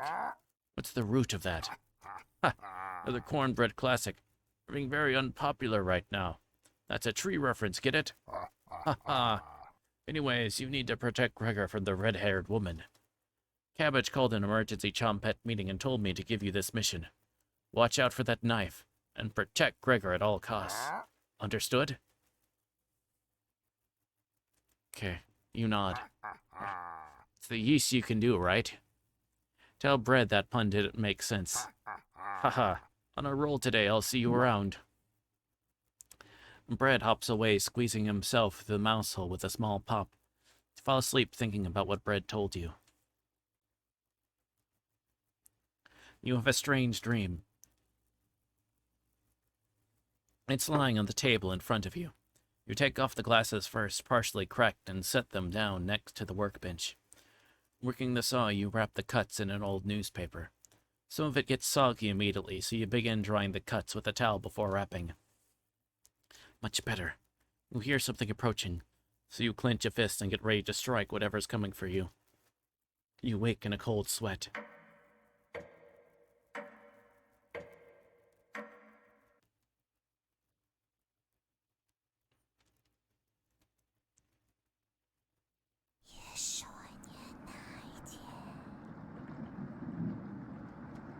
You wake in a completely different place. Did you sleepwalk, or... You found some meat. Oh. Everybody's still asleep. This would be a nice surprise after yesterday's events. You decide you cook breakfast for everyone, cutting each slice fairly thin. You brown each side in the oven. The smell is unique. Karen runs into the kitchen. What is that smell? Give it to me. Now. You don't argue. Karen grabs a cutlet, burning her hands before bringing it to her mouth. Ah! She devours it, barely chewing. She grabs another cutlet off the plate and eats it. Thought she was concerned with rationing. Gregor wakes up from the couch and heads into the kitchen. God. Already? Gregor looks conflicted, but he succumbs to the hunger. They always do. Gregor eats his food in a few bites before grabbing a second cutlet. The tears start streaming down his face, but he doesn't make a sound. You join them in the meal, quickly consuming the meat on the table. I can think straight again. Be out of here in no time. No need to ration anything now. Karen is sounding more determined than before. I'm going to lie on the couch. Try to keep this food down. Gregor crawls onto the couch, turning his back to you. Karen leans in to whisper, Glad Mariah and Anatoly are gone. You're stopping us from bonding properly. How did you get so good at it? Tell Karen, for one bite, it just made me feel whole again. Even with the nightmares, it's worth it. Took a few nights, but I fought back. Now it's all I can think about. Read the book on necropsy. The text is ancient, but the diagrams are beautifully drawn. Very descriptive. How many years did it take you to perfect the craft? Wait, what?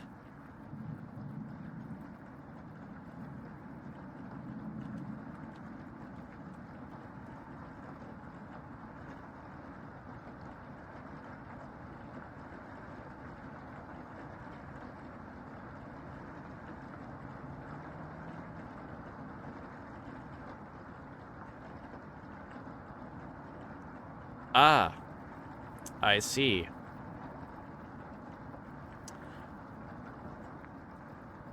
You tell her. Yeah, right. Used to tell Mariah that you weren't funny, but that's not true. Sorry about that. You've grown on me. Karen pauses deep in thought. You know, Gregor can't swim, right? He'd be the next to leave, but he doesn't stand a chance outside. They always seem to come back, right? In one way or another. Why wait for him to come back? Karen hands you a vial of liquid. I think you know what needs to be done. This is strong anesthetic. Don't ask me how I found it. I want you to slip this into Gregor's mug tonight. This is for the best. You won't feel any pain until he wakes up. All you have to do is stand back and let me work on him. This request is beyond extreme. Will you do this for me?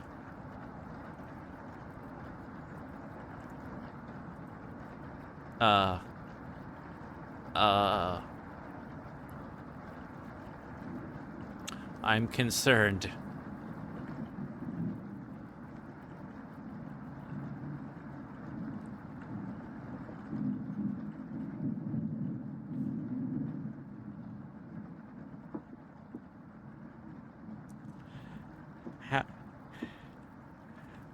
Hold on, let me... How many endings does this have?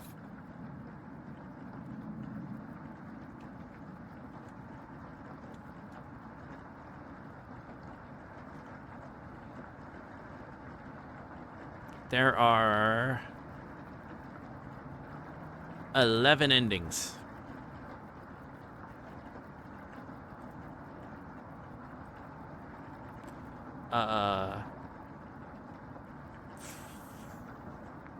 Sure, let's go. Let's just give her to the dark side at this point, okay? It's going. She's learning quickly. You definitely think Karen will remember that.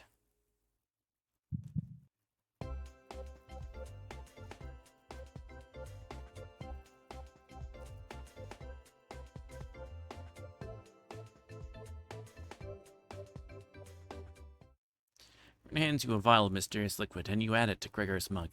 Gregor, it's been a while since you have some water. Come drink with us. Gregor looks frightened. I can't stop thinking about the little guy. Can't remember what happened before we arrived. Just never ends. I miss Anatoly and Mariah. Let us toast to Anatoly and Mariah. They'll always be inside of us, Gregor. Can't change that now. Gregor begins to weep. You're right. We're having it raw tonight, Gregor. What? Eating raw meat is one of life's great gambles. Get awfully sick or slowly puts the meat into his mouth, ignoring the smell. He swallows each bite with a wince on his face. Trying not to get sick.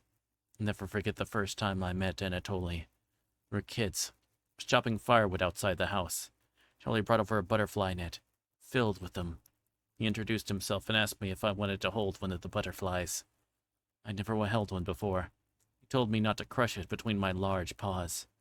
He did have miniature hands himself, so I get it. And Karen, what did you put in this water?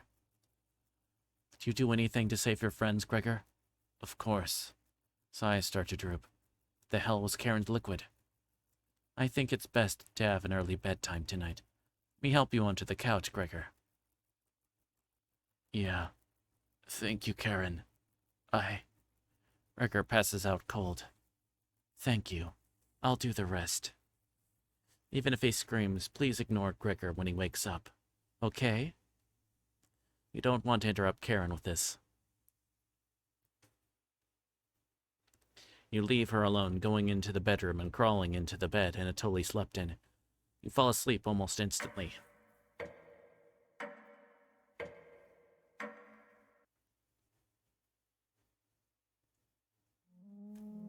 Wake up, sleepyhead. You are having a nightmare. Thanks for letting me practice last night. I think I did a great job.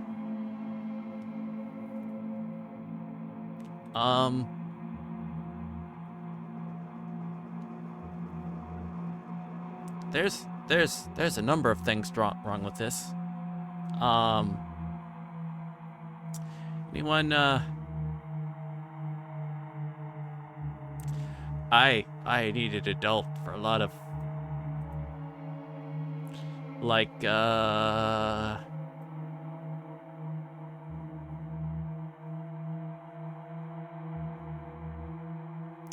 anyone noticing that in the background? Okay, yeah.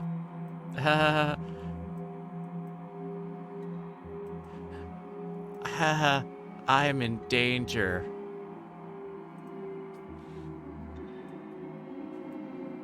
So apparently there's two dangers right in front of me.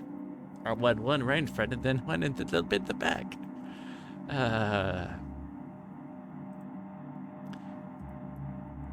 Made us all some breakfast this morning to celebrate. Breakfast with what? That's a surprise. Gregor already finished his. Took a few hours, but he caved. Come on, let me show you. Get out of bed and head to the living room. Why? It's a little weak from blood loss, but don't worry. Bandaged him up like a field medic. What is it, Gregor? Where am I? God, you're stupid. If you spent as much time reading books as chopping wood, you would have noticed the pages I was bookmarking in the necropsy book. What are you talking about? Do I have to spell it out for you? You can't swim. How are you supposed to help us out when you'd immediately drown? You sink like a log. What? I put some of your limbs away for safekeeping. That leg was pretty tasty, huh? Gregor goes pale. How's that for a big breakfast? Haha. Don't try to crawl away. Leave this couch, I'll end you. Heh. I don't want any of it to go bad, so we'll have to eat that fresh arm when everything else is gone. Speaking of which, going to start cooking another chunk. I'll leave you two alone to chat. This has gone too far. Hey. All I want to do is keep everyone alive and together. But I failed at that. Are you disappointed in me?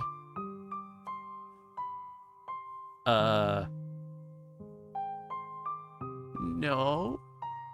Thank you. It means a lot to me. Growing up, nobody had to tell me to be big and strong. It just happened naturally. My mother's always made sure I never went hungry. Seconds, thirds, fourths. Yet I complained my belly was not full. One day on my way home from school, I was walking by the town inn. Smelled something amazing, coming right out of a pile of trash. I dug through it and discovered a bag. They threw away a meal that was fresh out of the oven for some reason. At least that's what I thought. I became ill with food poisoning. I hugged the toilet and cried for hours. My mother rubbed my back and eventually carried me to bed. I learned nothing from that experience. Like everywhere else, I was just here for the food. I'll never get this foul taste out of my mouth. She's going to keep eating me. I'm sorry. Getting too lightheaded to hold a good conversation, huh? She's going to torture me again. You know that, right? Grows a little more pale. Can you cover me with the blanket? I've never been this cold. This cabin, it chills me to the bones. Or what's left of them. Please, consider it my dying wish. Thank you. Much warmer now. Watch out for that knife, okay?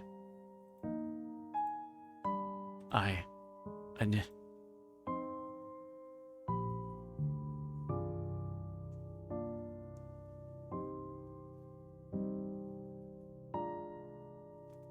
think he died. Watch the last of Gregor's air escape his lungs. What the hell do you think you're doing?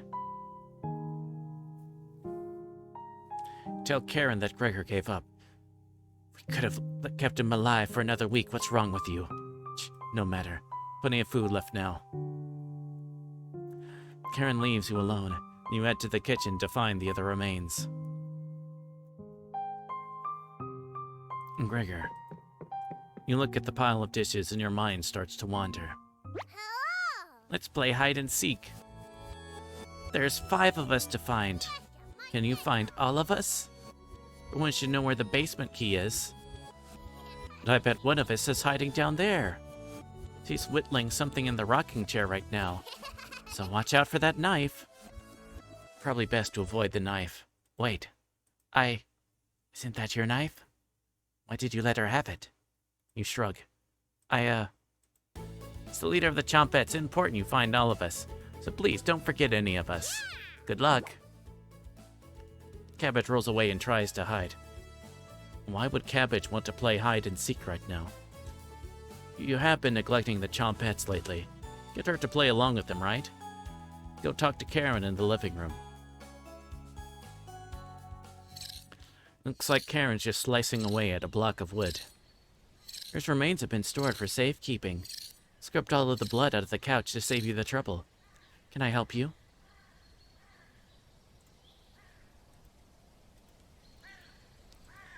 Have you seen the basement key anywhere? It's in the kitchen.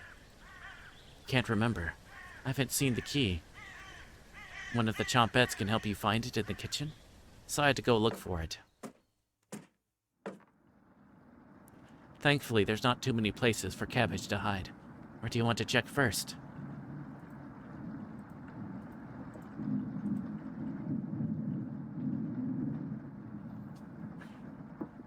The cauldron. Some wrestling around. Found her! She always picks the same hiding spot. You found me, well done. Leader of the Chompettes. Getting through mouse holes is a chore. Can't find any Chompettes to push me through. Guess you'll have to help me out.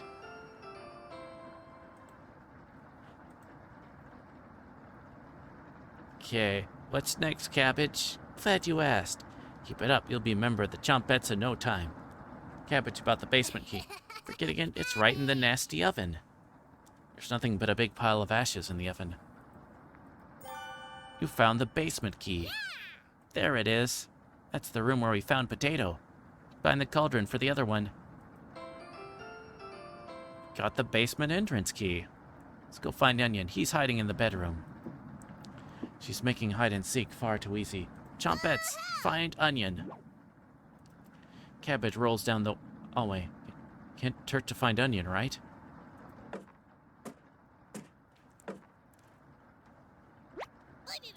Found him. Don't be a crybaby, it's just me, Onion. Today, I'm sweet as sugarcane. Honest. Wow, your breath stinks. Drenched head to toe in sweat, too. Could smell you as coming a mile away. Gross. You scared of the red-haired woman or something? You tell Onion the truth. Whoa, sounds like I missed some messed up stuff. You get a pass. I'm sorry to hear about Mariah, Anatoly, and Gregor. But yikes, that's 3 people gone in less than a month. Not as bad as 5 people in one night, though, right? Oh, wait.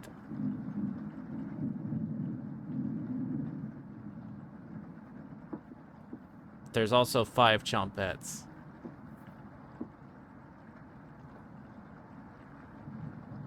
We're a serial killer and we've killed before, haven't we?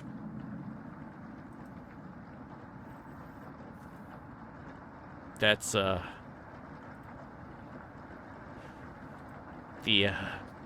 definite vibe I'm getting.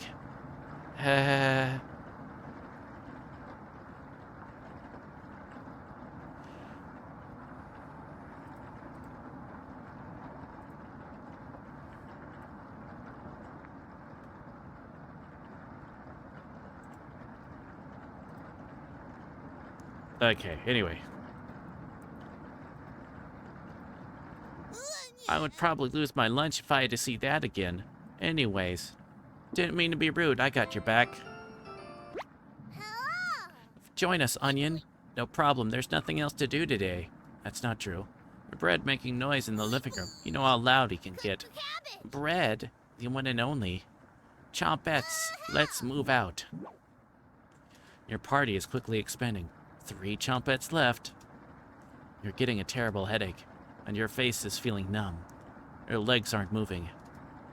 Oh well, you do some time and exercise for a few minutes. That seemed to help. Suddenly feel a second wind coming on. Time to get that bread. She's poisoned us, hasn't she? Strut up the living room, happy to be alive. Bread. You hear bread coming out of the mouse hole. He's taking his sweet time. Found me. Everyone's secretly favorite chompette bread. Don't you loaf me. Ha ha. My cousin Cornbread taught me that one. He has hundreds. No, thousands of terrible puns. He's my role model. Ha ha. Can I put my balls in your jar? Balls in your jar. Hi, Shooty Man. Also, I wouldn't recommend asking your usual question because that would have, with this game, that's going to have a very different, very different undertones.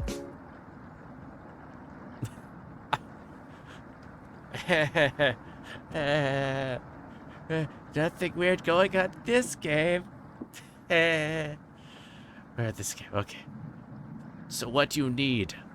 Tell Brett about gathering the chompettes together. That's a pretty crummy idea. Remember what happened last time? With Potato? I mean, we all chose to be in that drawer, but this, you're going against the whole grain here. Really think that we want to go back downstairs? Brett, we need your help finding Potato. Missed you, big guy, come help.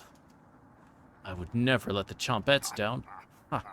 To pass my culinary quiz, I'm coming with you. Brett has joined the party. That's great, Brett. Glad to have you on board, Brett. Of course. Wait. Are you drooling? 3 chompettes are staring at you. Are you thinking of eating us? Actually, lick your lips. Snap out of it. You already ate. We're all good for that. You glutton. Did they pass out? Holy cow, get them up. So heavy. We did. Stumble to your feet. Let's find Raspberry. Never speak of this again. Think I heard her over by the basement door. Wait, what? Perfect. Chompettes, mosey out. You have 3 chompettes in your party. 2 more to go. Your head feels like it's going to crack open. Your hands have gone completely numb. This one is lasting longer than the others. Focus on wiggling your toes for a minute. You didn't pass out cold on the floor. 2 more to go. Go check out the basement door. Where is she? Feel a chill run up your spine. Goosebumps are all over your body. She's here. Birds outside turn silent. You could hear a pin drop. You can almost hear her breathing. You feel the urge to scream. You can't sneak up on me. Don't ever try that again. Surprise, found you, Raspberry. Oh wow, it's very nice to see you, Cabbage. We wouldn't leave you behind, Raspberry. Honest. We need help. Your help finding Potato. Our combined Chompette detective skills say he's in the basement. Oh yeah? Let's find Potato and get out of here. Raspberry has joined the party. 1 more to go. Don't worry, the basement is already unlocked. Crap, the red-haired woman is coming over here. Chompettes! Let's hide out. Chompettes quickly escape. You pretend to be studying the basement door. You hear Karen creeping up behind you. Found you. See the knife out of the corner of Karen's dress. I don't know if I can wait any longer. Show me where you keep hiding the meat. Let's tear them apart, piece by piece. Just like Gregor. Karen looks like she's ready to bury the knife into you. What do you do? Tell her about the Chompettes. Talking food? What the hell are you talking about? And there. You've lost it. Tell her about Cabbage being leader of the Chompettes. She's the leader? A talking cabbage? What? Looks extremely upset. Tell her about Raspberry, Onion, and Bread. They asked you to save them? What the hell does that mean? Tell her about Potato. There's a potato that's dangerous. A potato is killing people? You've lost it, but thank you. I'll bring up some cutlets and we'll have a great dinner. Okay? See you soon. Karen descends the staircase into darkness. You locked the base... Wait. What's in the basement door? Did you just lock the door? You block out the screams of rage and bargaining. Given enough time, it will end. You crawl into bed and go to sleep.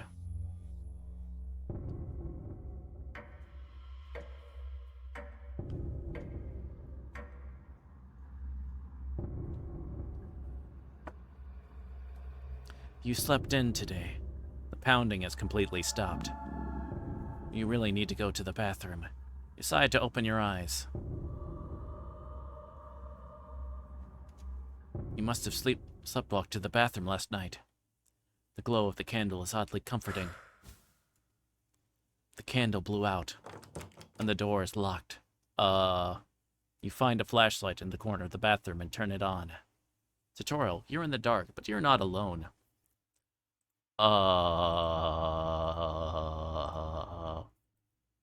Click on objects around the bathroom to get more information or find hidden clues. If you're stuck, just wait a little bit to see the glint of objects to inspect around the bathroom. Just move around your cursor to search the room. Cabbage!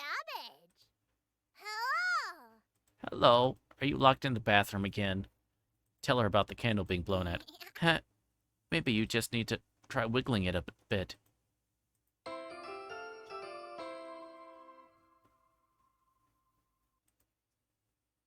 Saying the simplest method is the best one. If you excuse me, need to conduct the next secret Chompette meeting. Later.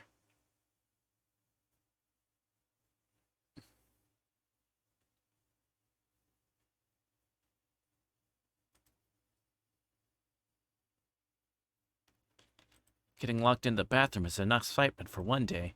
Get under the covers and quickly fall asleep.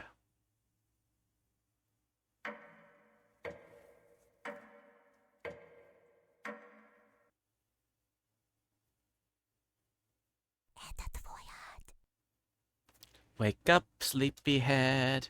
Karen? Just your imagination again. Karen can't still be alive, right? Somebody's at the door. You grip the doorknob tightly, getting ready for what's next. That can't be the real Gregor. Determined, the haunt has officially begun. Some spirits move on immediately, others linger. And some stop at nothing to give you a heart attack. Or get you to fall down a flight of stairs. Cause you to wander into an early demise. No way of knowing which one the group will choose. The rain has stopped outside. You decide to go look out the window.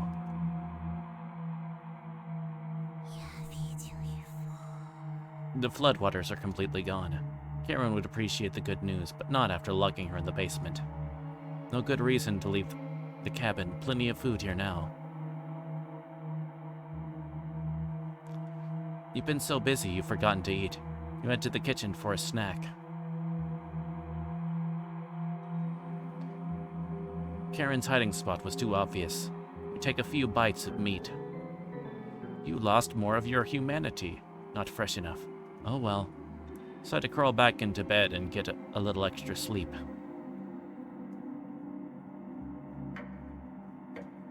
Day 3,479. You have a strange dream. The clouds have parted, the rain has gone away. You awake in a cold sweat. Is this another trick or...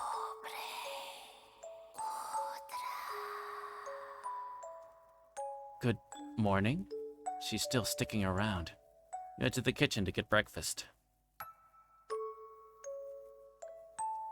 Your food is gone. That noise was coming from the living room. Anatoly? Nobody's here. Some deep scratches are dug into the wood by the couch.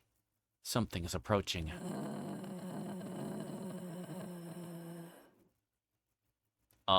I hate that. It's making that noise. Sounded like it was coming from the basement door. Go over to investigate. Do we have to open it? Cold wind is blowing through the hole in the door. You get goosebumps all over your arms. Is this a... Ah! You wake up in a cold sweat.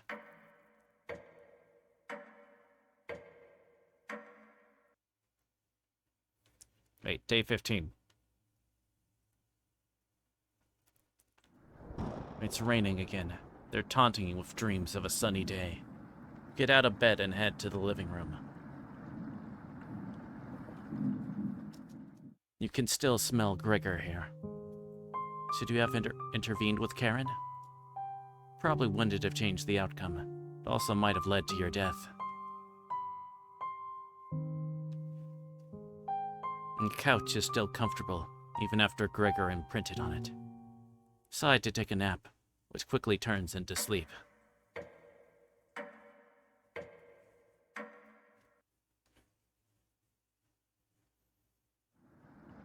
You must have woken up too early today. The cabin living room is pitch black. You pick up a flashlight nearby to explore the darkness. Anatoly?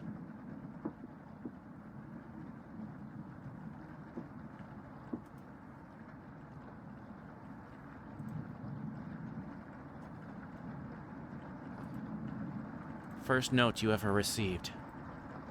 Thinking about the messenger put a smile on your face. You notice a note sticking out from one of the books. I know you've been ignoring my other letters, so I'm begging you. Please bring back my daughter safely, or I'll need to get the others involved. I've left payments outside the door and will pay any price. Please let her go. You don't have to involve anyone else. You take the mother note with you. You decide to lay back down on the couch to get the rest of your sleep.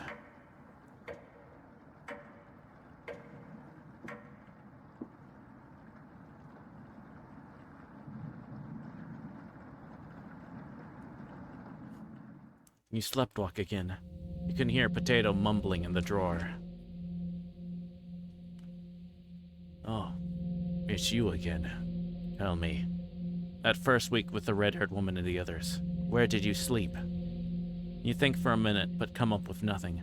It's worse than I imagined. If I can be honest, it was truly horrific to witness. Still nothing? You would routinely collapse in the middle of the hallway, sleepwalking into walls or worse, going down into the basement. I can't believe you haven't broken your neck on those stairs yet. You seem to survive almost anything. Do I have that right? Must be that addiction to meat.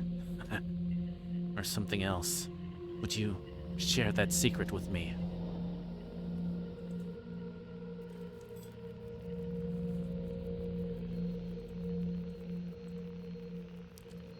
Yes? You tell Potato the secret.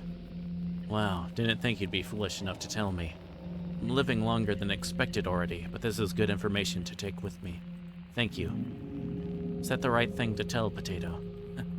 It's a light to watch you fall apart. What does the red-haired woman have in store for you? You haven't thought about Karen in a while. How many days has she been down there? You do realize she's probably been feasting on the three. She'll be much stronger than the last time you saw her. Wait. Some common sense left in you. Tell me, what the...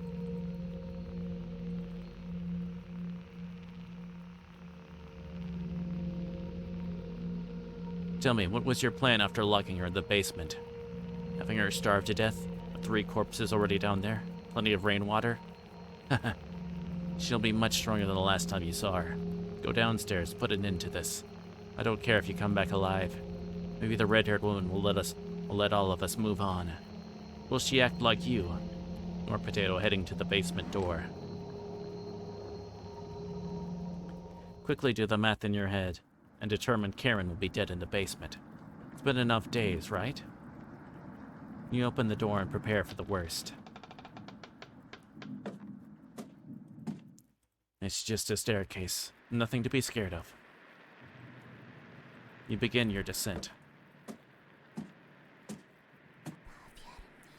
Something is approaching. Ah, crap, it's gonna jump scare us, isn't it?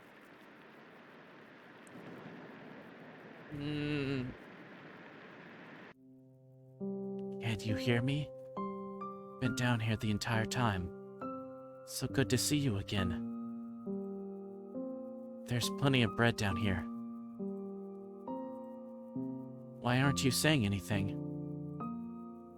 I'll never forgive you for what you did.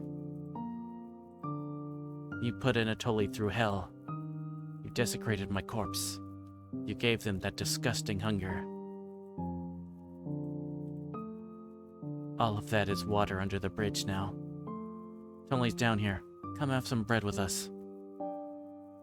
They always try things like this. Their anger, concentrated near their grave, leads to tricks and traps. You're not falling for this one. Why aren't you listening to me? There's bread down here, loaves of it. Fine. I won't stop you from finding the others down here. One piece of advice? Beware of Karen. She is ill beyond repair. Gregor will try to talk you out of reaching the room. Tully will try to talk you into leaving the cabin. And Karen will rip the flesh from your bones. We'll talk again. Thank you for being kind to me. I didn't believe the whispers at first. Feel Mariah leaving the staircase. Go deeper into the abyss. The walls down here, they're dirt and soot. Something is approaching.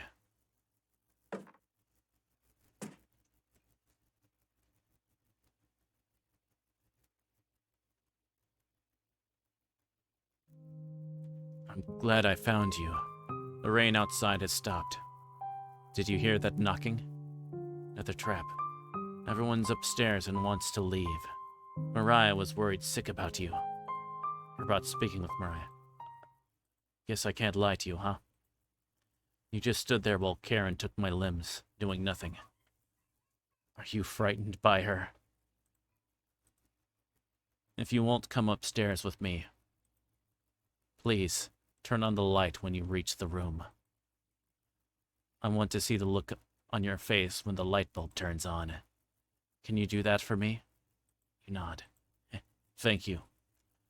Thanks for letting me lick the bowls clean. It was enough to keep him at bay. We'll meet again soon. Beware, Karen. Feel Gregor leaving the staircase. You descend deeper into the abyss.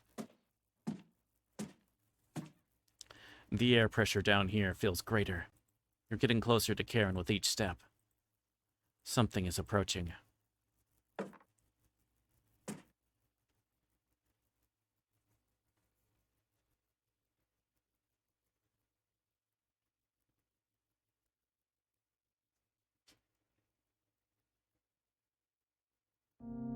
Oh, thought you'd still be fending off that glutton Gregor right now. Tell Anatoly about meeting with Gregor. Oh, I was going to try to see if you wanted to pick onions with me. You shake your head. Guess there's no fooling you, huh?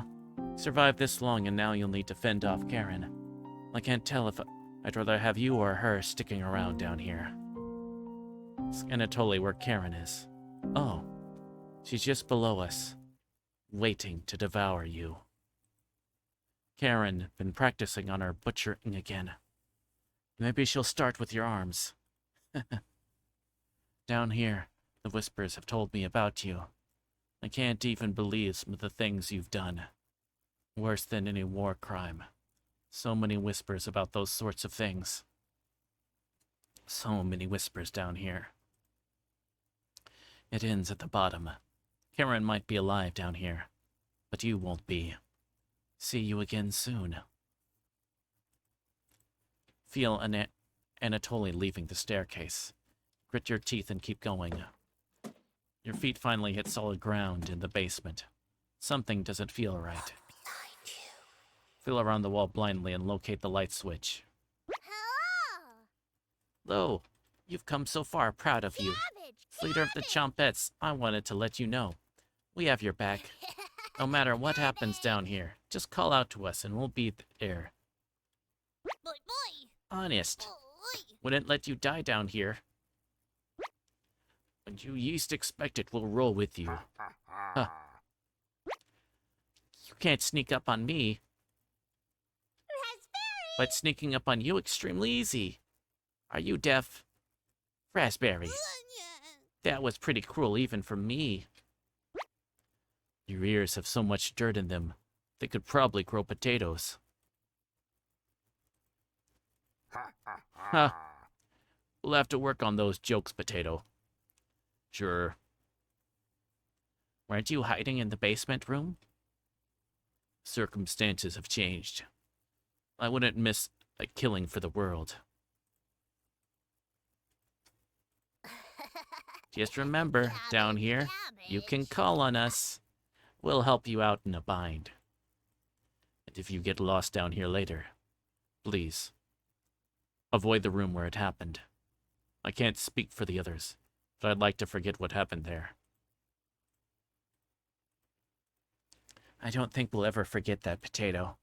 But thank you for coming along with us. I wouldn't call it a change of heart, because you never really had one. Potato. Should have rotted down here, but I'm glad you're here to help. Wish I had a joke here, but what you did was no joking matter. That's enough.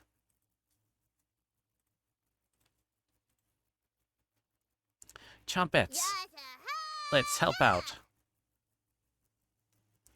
Chompettes get in position behind you, ready for what's next. You feel around the wall blindly and locate the light switch. Took you long enough. Let's end this. Karen readies the knife. You're going to taste better than Gregor. Should have kept the door locked.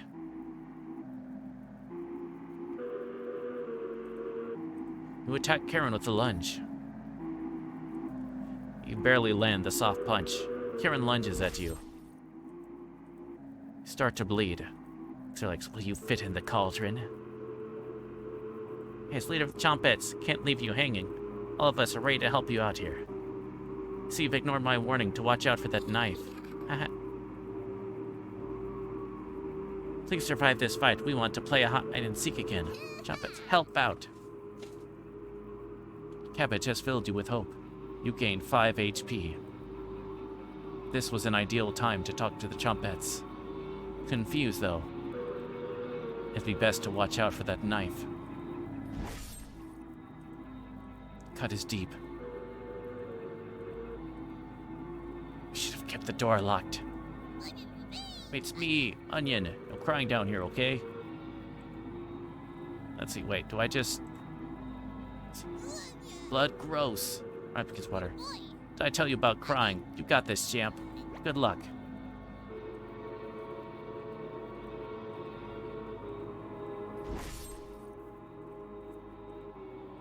Talking to yourself again. Do you fit in the cauldron? Don't really care who dies down here. You're both pretty awful. Good luck.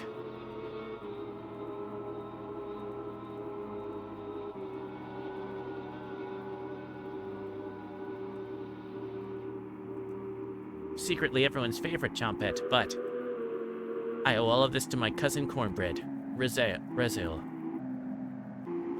You point that Raziel was one of Onion's relatives. Oh, getting harder and harder to recall any long-term memories. Is Onion my sibling? Shake your head. Oh. Good luck. Bread. Gain 5 HP. Karen is mumbling to herself. Karen catches her breath. Should have kept the door locked. Raspberry. Always marry raspberries, a lie created by Cabbage. You know me by now, and I've never acted merry. Correct? You nod. You going to devour the red-haired woman when you win? Or leave her corpse to stink up the basement? We both know your answer. Let's end this. Feel a flood of emotions from the Chompettes. Anger, sadness, joy, determination. Your bones feel quicker, like your reflexes are improved. The Chompettes have imbued a second wind inside you. Get ready for Karen's next attack.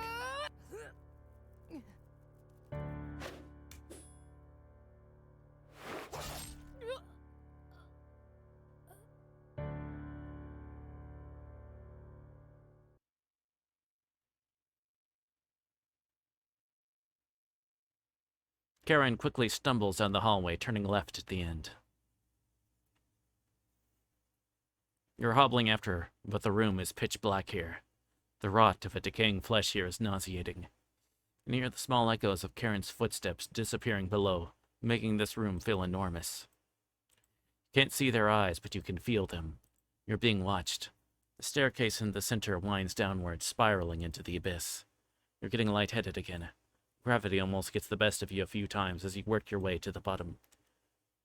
Your shoes stick to the floor when you reach the bottom.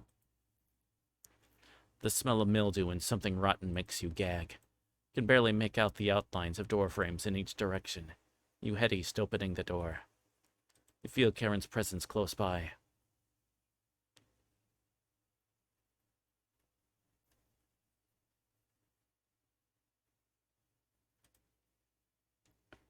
Back together again. Drowned and dissected. The Butcher of Hope has returned. Where's Karen? Lost in the abyss. Her rage blinds her. Ravenous, completely ravenous. She will never be able to move on. Bound to this cabin by you, she will never escape. Those that die in this cabin are bound to different rules. Fleeing west did nothing. Victims will always gravitate to this cabin. Always find a way to you. You wretch. You abomination. You horror. Turn on the light and savor your inhumanity. Turn on the light. Turn on the light. Turn on the light. Reap what you have sown. Mariah, Natoli, Gregor, Karen.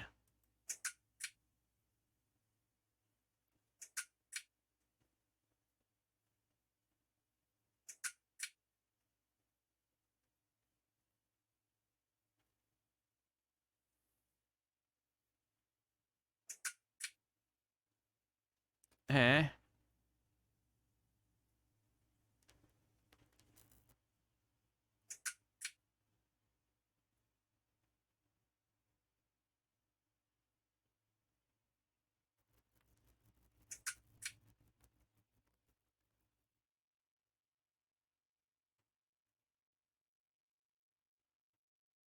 What's going on? I'm concerned. Did I catch the end? Yeah, I had Dingle. Yeah, or N end. Apparently this game has 11 ends, so we're at 1. Thank you for the fluid check.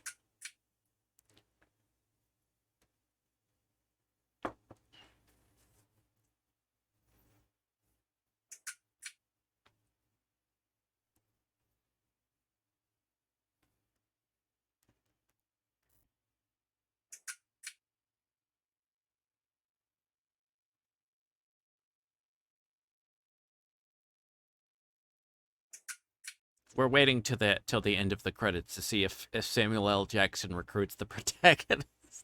Bitch. Wow, did I really laugh at that ballista? Okay, gosh.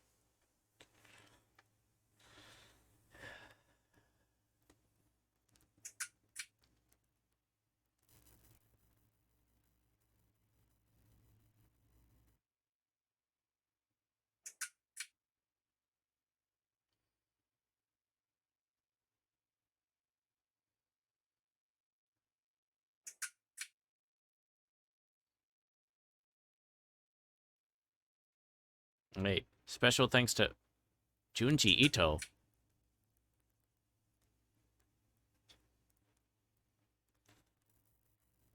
Every Twitch and YouTube streamer. Oh, and you. Oh, thank you.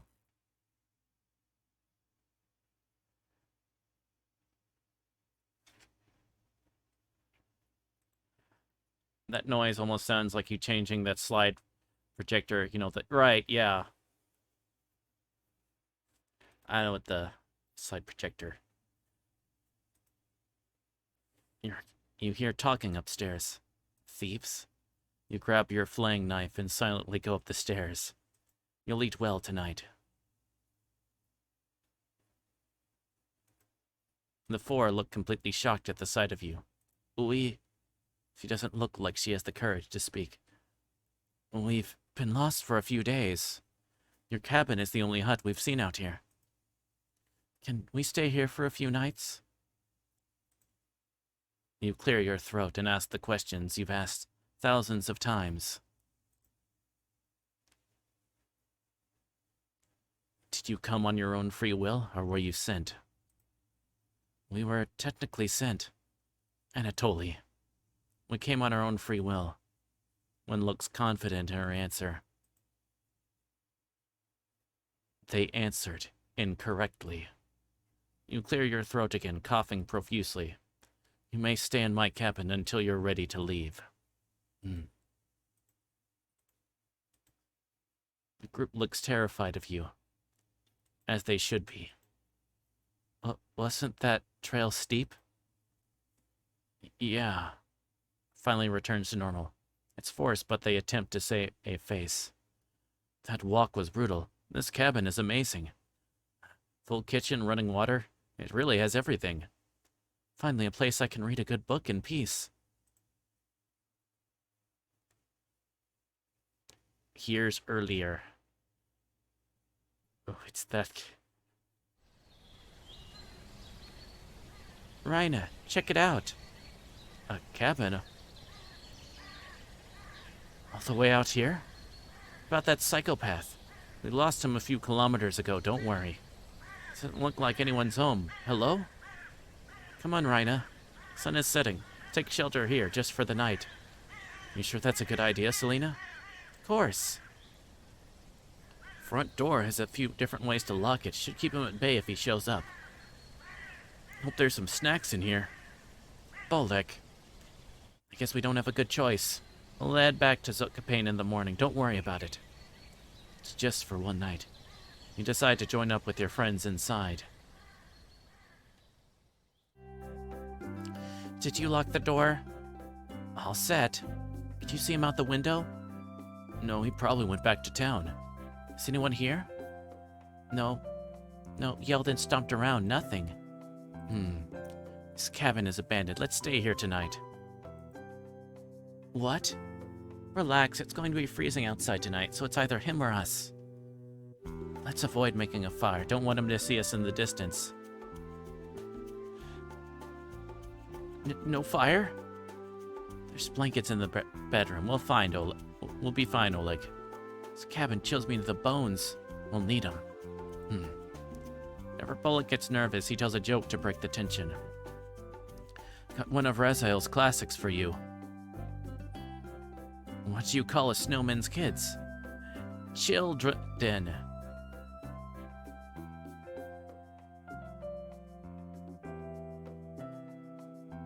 Wait.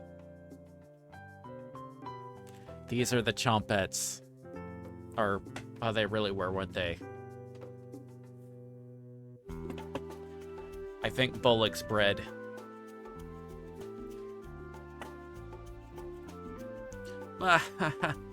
Hey, split up and search the cabin. See if you can find any food for us to eat tonight.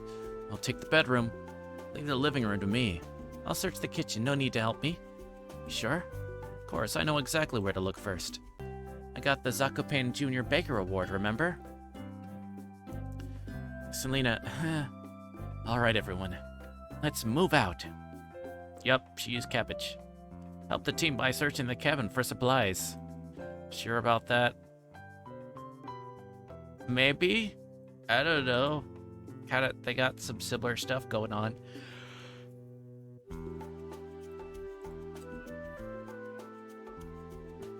Your bond with Selena, Oleg, and Bullock is unbreakable. Focus on exploring the cabin. You only get one choice, so choose wisely. Who do you want to help out first?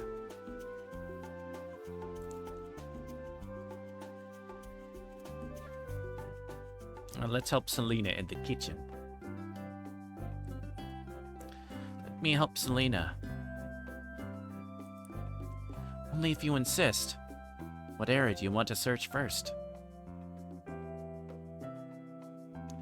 Let's see. Inside the cauldron in oven. Stay inside the cauldron first. Find anything? Just some disgusting slop at the bottom. Cauldron was almost as big and heavy as your coat. Selena, your cover for fall and winter now. It's my family a trip to the Zakopane market, right? Mortar and pestle's gotten a lot of use. What's that? Mortar and pestle? It's a cooking tool, used to grind herbs, plants, and seeds. You haven't seen one of these? No. Let's go over to Oleg's house sometime. His grandma has one. Sounds good.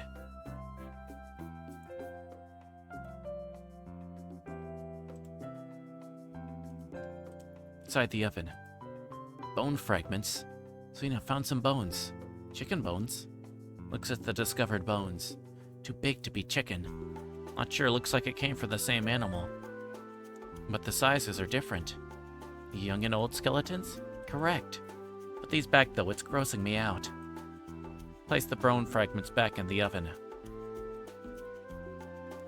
Notice a deep char near the back of the oven. Like something was smashed against the wall and left to burn against it. Something alive crammed into this oven? This oven reminds you of the ones used in Zakopane, but the bricklaying is much more advanced. It's time to check on Bullock and Oleg. One more look can't hurt. The base of the cauldron. Hi. I sought defense outside. Kits are needed? Please teach me the secret. I'll bring with her on Sunday. Won't have to do anything. Please teach me the secret. You take the creepy note with you. Check this out, Selena. Did a kid write this? I'm not sure. Either way, it was a kid, or an adult who didn't do well in school. What fence are they talking about? I didn't see any fence outside. The bigger question is what the hell the secret is, or who was brought here. Right. So check on... Okay. Touch those. Why not? They're ancient. Probably turn to dust if you touch them. Probably still eat the dust, though. Reina. Okay. Check first, Selena.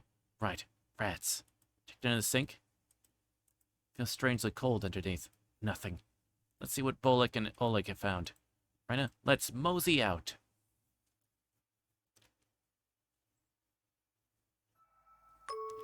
Too much Pasca, Rena? You napping?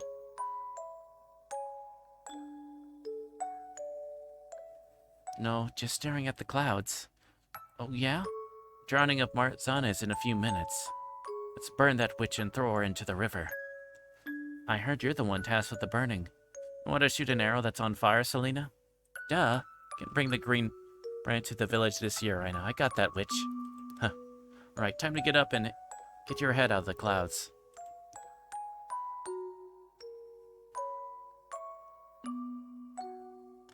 Selena takes you down to the river.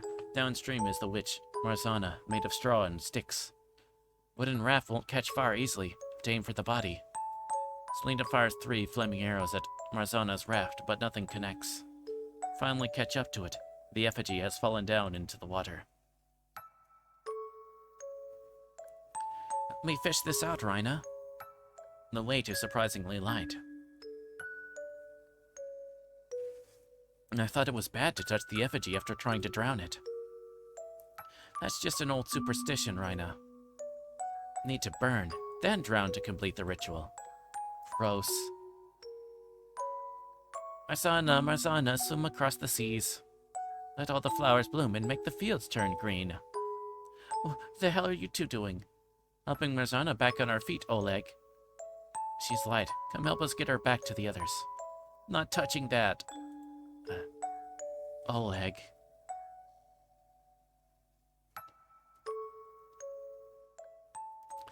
Thankfully, none of the adults caught you messing around with the effigy. While Oleg was yelling at you, it felt like you were being watched. Across the river, you see a strange man pretending to skip stones. His greasy hair shines in the sunlight. Some of the oils are smeared on his vest. He opens his mouth in an awkward smile, his teeth jagged and uneven. Walking away clumsily, he heads in the opposite direction of the festival, right into the forest. You head over to meet up with Bolek and Oleg. Okay, team, find anything? Just some old toys in a drawer. Really old toys. Bolek? I found his toy boat. Bleh. I found his toy boat under the couch. Let me see that. Grandma made this boat for him. Raziel was here. Raziel? The one and only. Could he still be alive here? Same again. Bring Grandma back from the brink. We have to find him. Agreed. Crew, we need to search this cabin top to bottom. Let's find Raziel. Bring him back to Zakopane. You got it, Selena.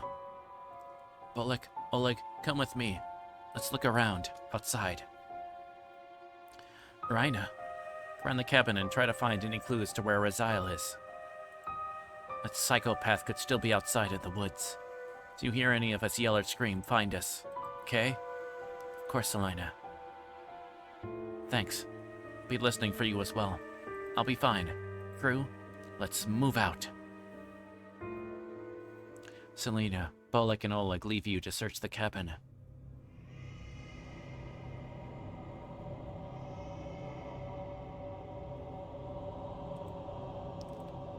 Who's there? Nothing replies back. It sounded like it was coming from the kitchen. You walk over to investigate. Hello?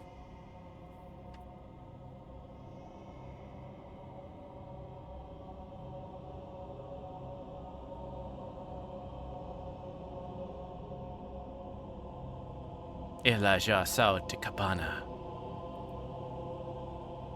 Não? Você está em perigo. Saia logo da noite volte.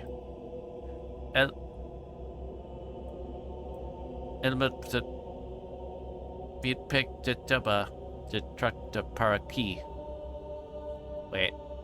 Aqui. Guess it's Spanish? Ela vai todos vocês. No?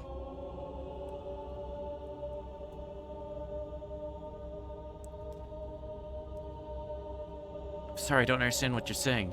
Wait. Hold up. Hold up. Nope, Italian. Oh, okay.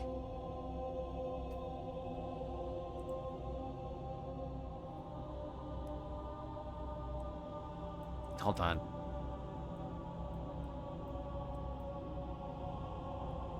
Y'all seen this?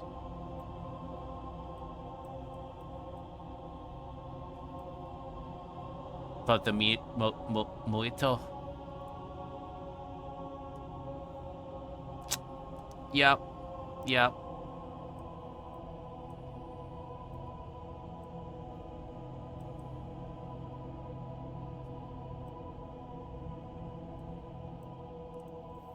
Yep.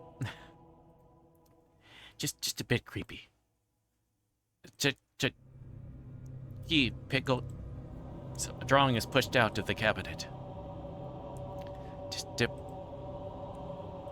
At least I think it's Italian. It could also be Portuguese. I did the thought of.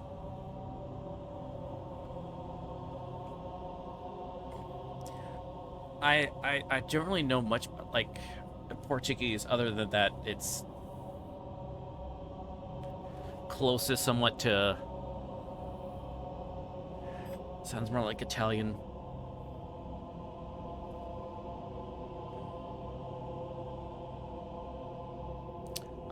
I think it might be Portuguese.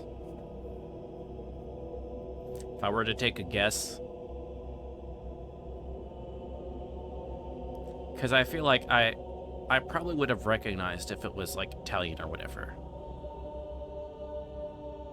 Because it sounds closer to Spanish, but it's not Spanish. I don't know. Anyway.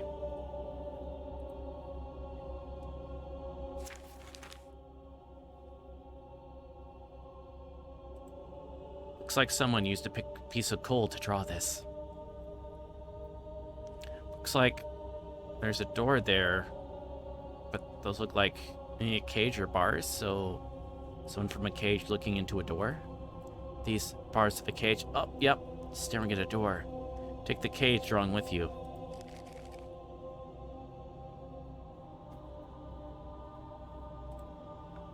It's definitely not Spanish since I know my Spanish. Right. Thick. Portuguese according to Google Translate. Okay, that would make sense.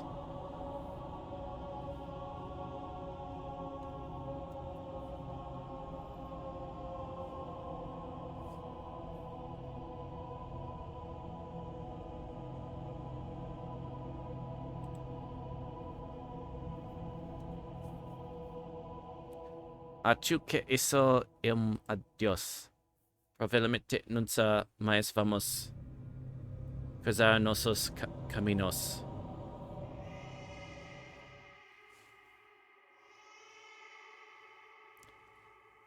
And then the shadow in the cupboard disappeared.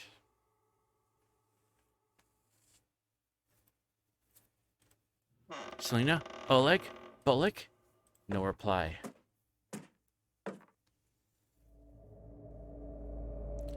Rhina. Saw something weird down the hill. Like an old fence with bones all over the ground. Could have been animal skulls, but couldn't tell from that distance. Some weird whispering before we got back to the front door. Find anything? Believe me if I told you. Strange whispers coming out from under the kitchen sink. Whispers? Was it a ghost, Rhina? I'm not sure. Couldn't understand any of the words. Ghost, huh? seems to lighten the mood a little bit. Got another of Raziel's jokes for you. What do ghosts like pouring over their food? Bolek. Give up? Gravy. Heh. It's probably just the creaking of the cabin, Rhina. No such thing as ghosts. Says everyone in a... just a whole bunch, always someone in a horror movie. That distinguishes them as the person that's going to get gotted by the ghost for sure.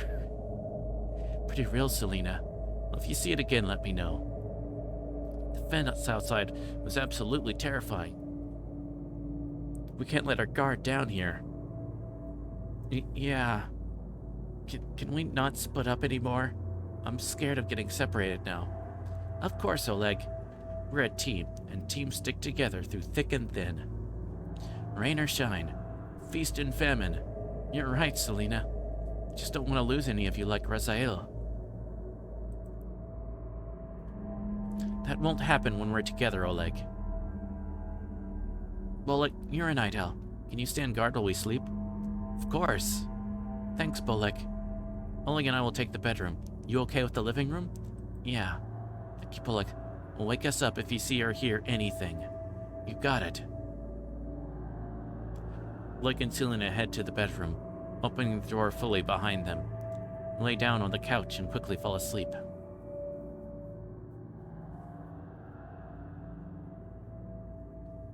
You close your eyes, but you cannot stop thinking about the butcher of Zakopane. His third victim probably had it the worse. Stabbed in the stomach like the other two, but this one was different.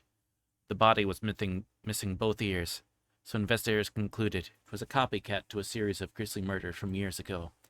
What kind of person would take someone's ears?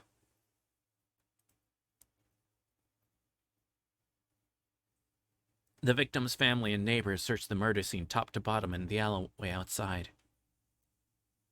All they could do was find a broken window, and that the butcher used to gain entry. It was a mystery that nobody in Zakopane could solve. So Selena, Oleg, Bolek, and you teamed up to find the killer. Selena was naturally the leader, plotting out vantage points on dusty maps her grandfather had. Bolek brought snacks and what he called emergency rations, which was usually crusty bread from his pocket. Oleg was able to get investigation tips from his grandmother, a former detective, but only after telling her it was to find Raziel. Your investigation lasted more than a year, often getting to crime scenes quicker than town investigators. You had a strange dream. Found the body early, so early the blood is still leaving the body. The greasy-haired man makes eye contact you, wiping the knife on his vest. You look for a way to escape, but you're trapped in the alleyway. He slowly walks towards you, forcing a laugh that comes out in unnatural, staggered segments. As he gets closer, you notice his pupils are absolutely enormous. As he brings the knife up, his face peels apart by the lips, screeching in pained agony. You wake up in a cold sweat. Ah, dead gum. Dang it, game, why did you do that? Wake up, everyone. Bolek, it's like 3 a.m. I heard something outside. Was it one of those crows? They never shut up. It's him. Huh? Selena? It's him. What's the plan? Zim makes the group secret hand signal. Only whispering is allowed now. Bolek, Oleg, eyes on the doors and windows. If he makes it inside, run out the front doors or downstairs. Downstairs? If there's less room down there. We need to manipulate the lights down there. Find the light bulb pulley. When he gets close, turn off the lights. He's got that knife, so run for the front door when there's an opening. But what if there isn't a working light down there? Our eyes can see better in the dark than him. We can run circles around him while he's blind down there. He doesn't stand a chance. Don't catch your chickens before they hatch, Oleg. Could you outrun him? Of course. Bryna, did you see anything out the window? The rain hasn't started yet, but you can see storm clouds in the distance. Maybe it'll get too muddy for him, unless he's coming through one of the windows. The window glass is thick. If you tried to break it, everyone would hear it. Whomever built this cabin definitely was here for the long haul. See anything, Rhina? Nothing. Keeping watch, I found this in the bedroom. Here.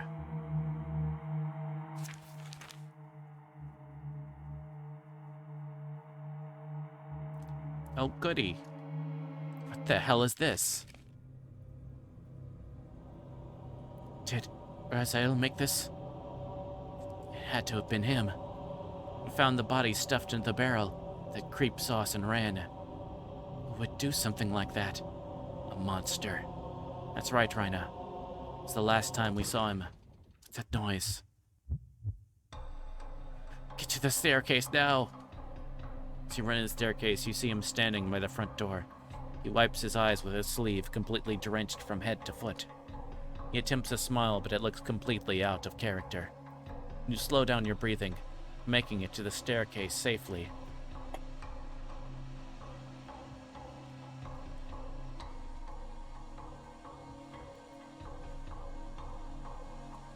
Oh, hold on 1 minute.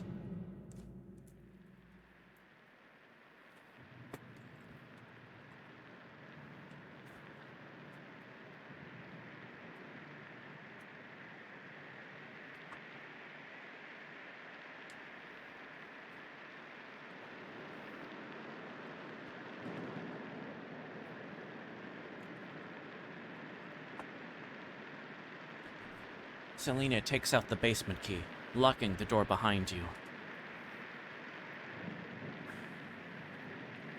There, that should slow him down. Rhina, can you lead? Of course, Selena. Oh, he's determined. All right, be right behind you. You begin your descent.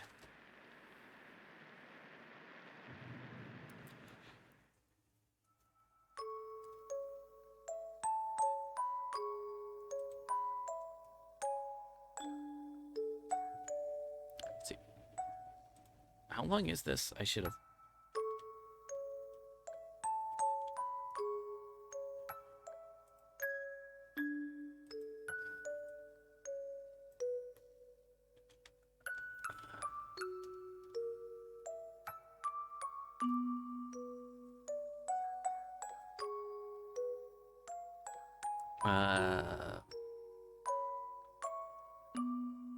Okay.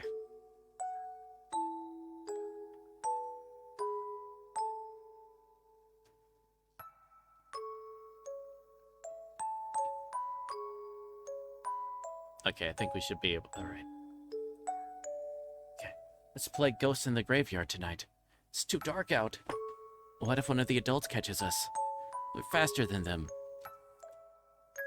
Rhina, you game to be the ghost first?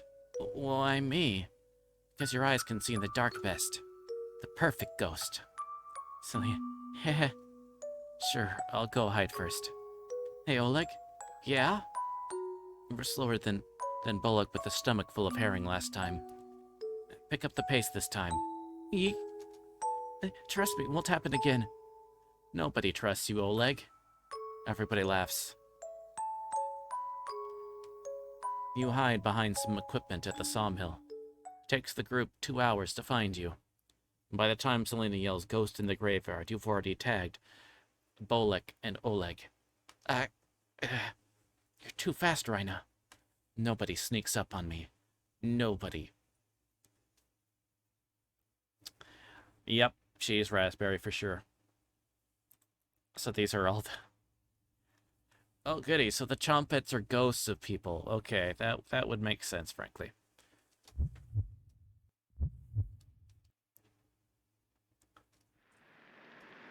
Rhina, what's going on? Nothing, just remembering something. Bolek and Oleg went ahead. There's no time for this, we need to go. Snap out of it and begin your descent. You must be searching for the key. What an idiot. Must be furious to be causing that much damage. Oleg, you find a light switch down there? Yes. In position, we'll be right down. That locked door is keeping him busy. That door is pretty old, though. Did you see the holes in it? He's coming down. Run! Your eye is strained to see further down the staircase. You can't hear him.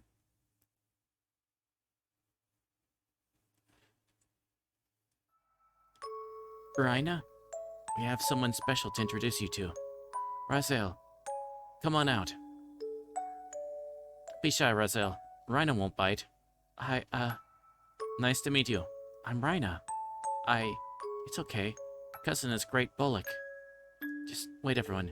Give him a little time. He has the world's best puns. He memorized every single one Grandma told him. Grandma bought me this book. Raziel, this is 500 pages long. Yeah. Everyone laughs with Raziel, enjoying a nice meal together with Bullock's family. Raziel tells countless pun jokes. Bullock howls with laughter, and the adults shake their heads in agony. His joy is infectious, making Zakopane a better city for everyone, except for one. Rhina, you're slowing down again. Selena, Raziel, what about him? I keep remembering him. See, Crew, let's keep going. Continue downward. What the hell is this? What? The light isn't working. No time to find a weapon here. Let's keep going down. I can see a light farther down the staircase. Your shoes stick to the floor at the bottom. You can barely make out the light to the door on the right, east. There's 3 other doors, north, south, and west. Tries the door to the north first. Locked. Door's tiny. No way to get around him. Don't be scared. Let's try the door and see if we can lock it from the inside. Betray Rhina.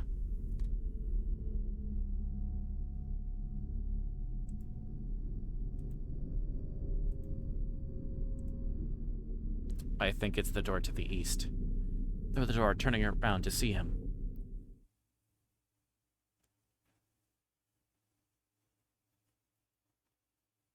Leave us alone. You left the knives upstairs. It's 4 against 1. Leave with your life. Say hi to Raziel for me. Gah.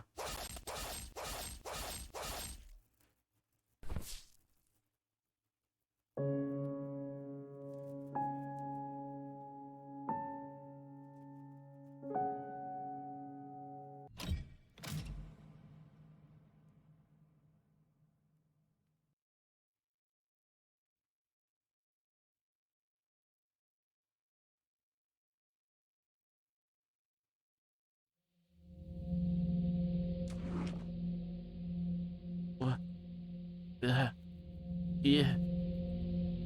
Why? You shut the drawer. Wee! Cabbage!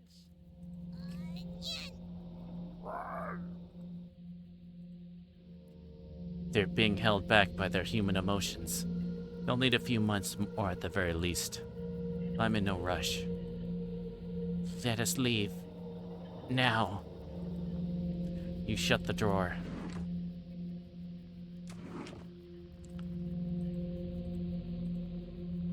I'd like to explore the cabin. See where those whispers are coming from. Can I leave the drawer? You nod. Thank you.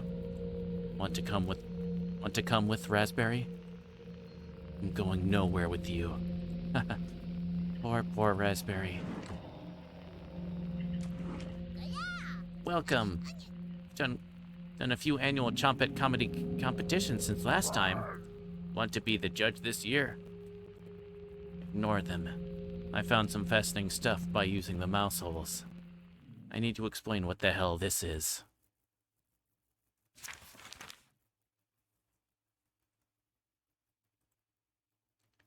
Were you fattening him up? Were you scaring the hell out of him while you hesitated? You take the basement drawing with you.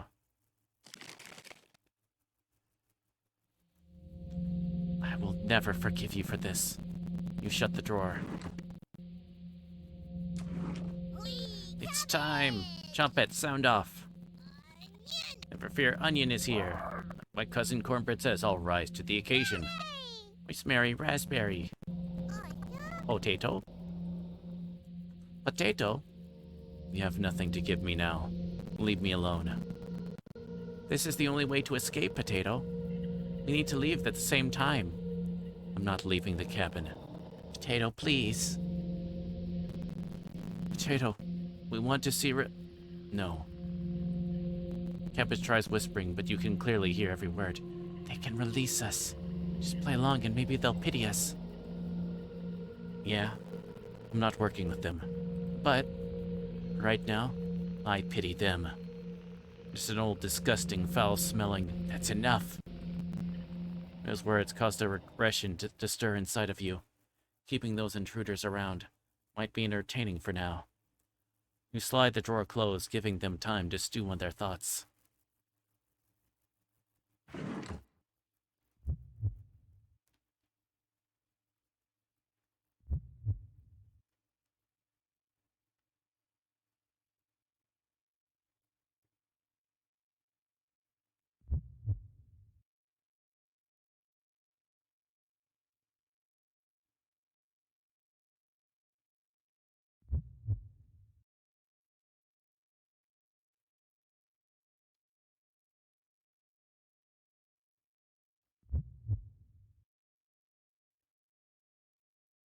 Okay, so we got...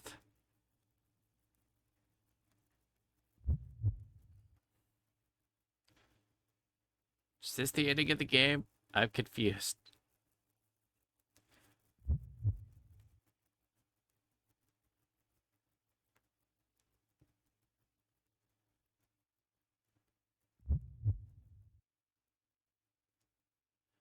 See, looking at the... you have a lot of special things. Oh, and they're thanking us. So nice.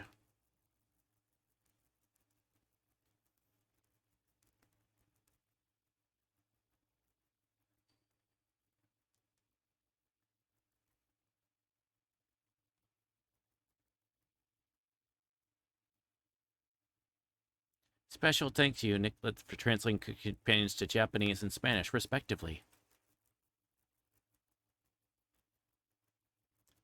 You have a strange nightmare.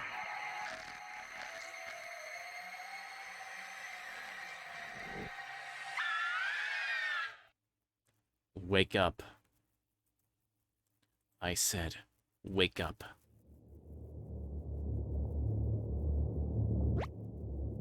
The others are causing you to become weak.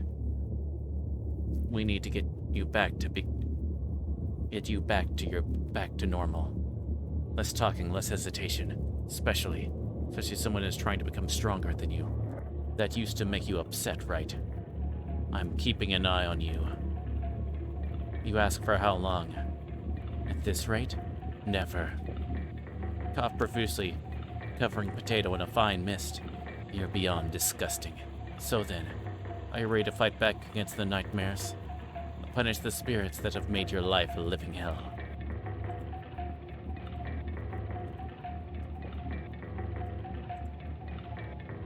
Yes. Perfect. Just give them no quarter. Close your eyes again and let's begin to traverse the abyss. See your muscles getting ready for what's next.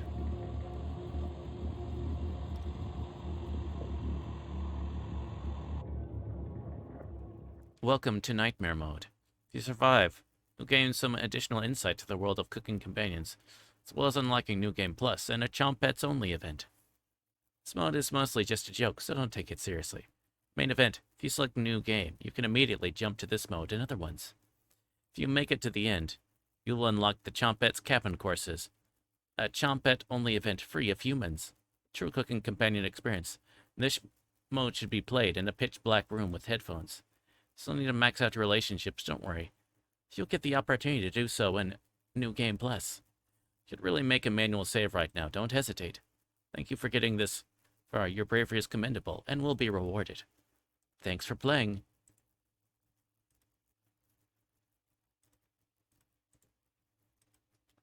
Oh, almost forgot.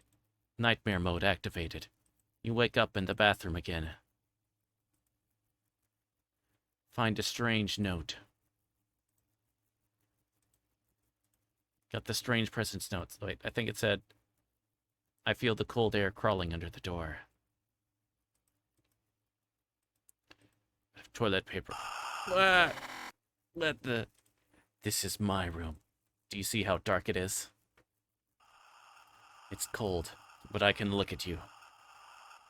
Look at me. Are you scared?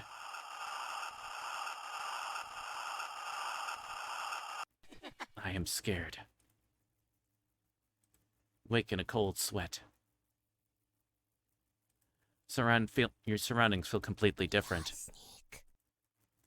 Mariah's presence is enraged. She's beckoning you to follow her. You get up and leave the bedroom.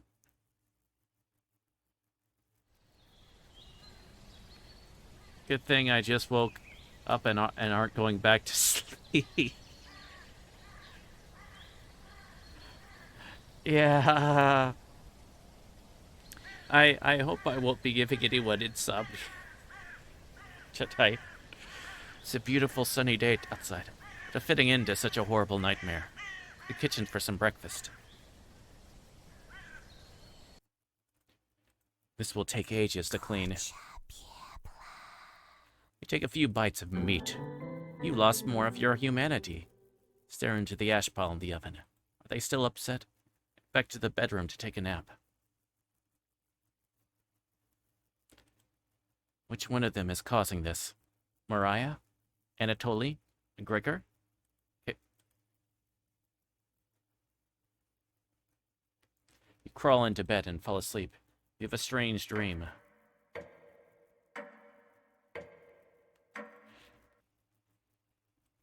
That face that came when it said run was an Easter egg, if I'm not mistaken. It's referencing another game, but I don't remember which one. Oh.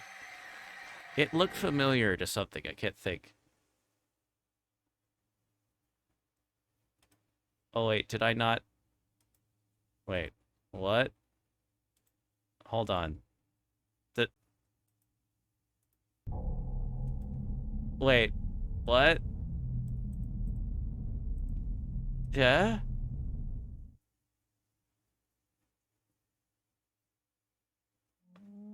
Wake up, sleepyhead.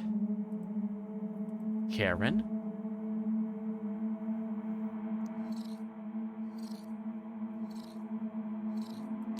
Karen would like to see a manager. Hey. I waited a whole 3 hours before I made that joke. Okay? I showed restraint, okay? Karen isn't here. Sounds like she's whittling something again. Did she escape the basement? Karen? No reply. Over to investigate. Another trick by one of them. Who's still missing? Karen? Someone is tapping on the window.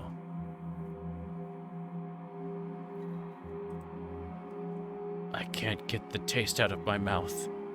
Are you done, Anatoly? They're getting more bold in their actions. Get to bed to sleep on it.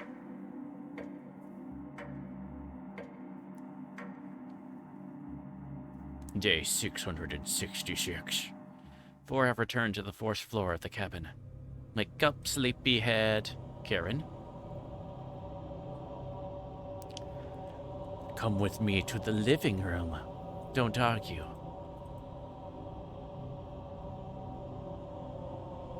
Welcome.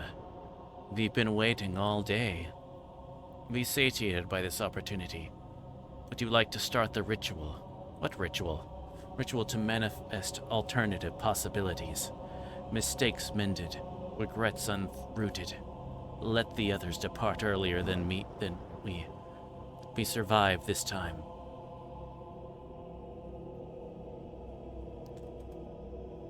This means join hands with us and form this pact. Shows unlike anything you've ever heard of. Bring to the pact could result in horrors worse than death. Anger channeled and linked extremely dangerous. There might be no going back from this decision. Think carefully before making a decision. Tutorial, this might be a good time to save your game. Have you made a decision?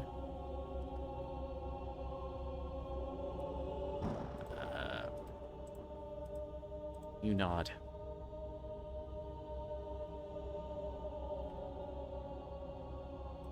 Samurai, wonderful. Take my hand. Take Karen's hand. Onto both their hands, ice cold to the touch. You've chosen correctly. I'm proud of you. See you soon. Breathing begins to slow, the frost collects on the windows. One of your eyes rolled backwards, causing you to drool a little bit on the floor. Something has gone horribly wrong.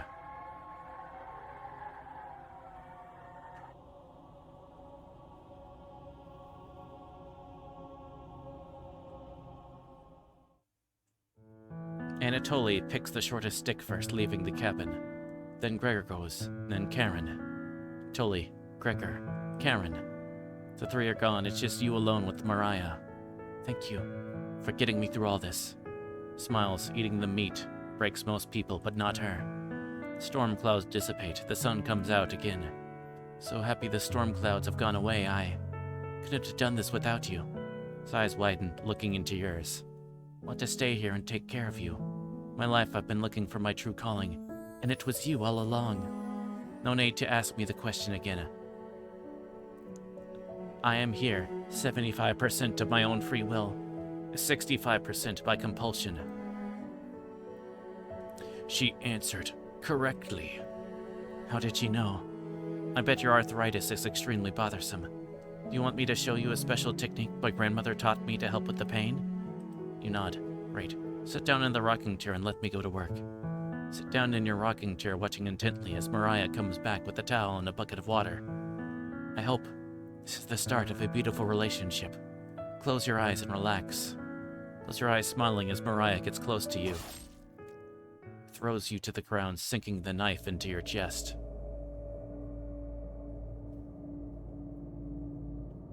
It's finally over. No more victims. No more grieving parents.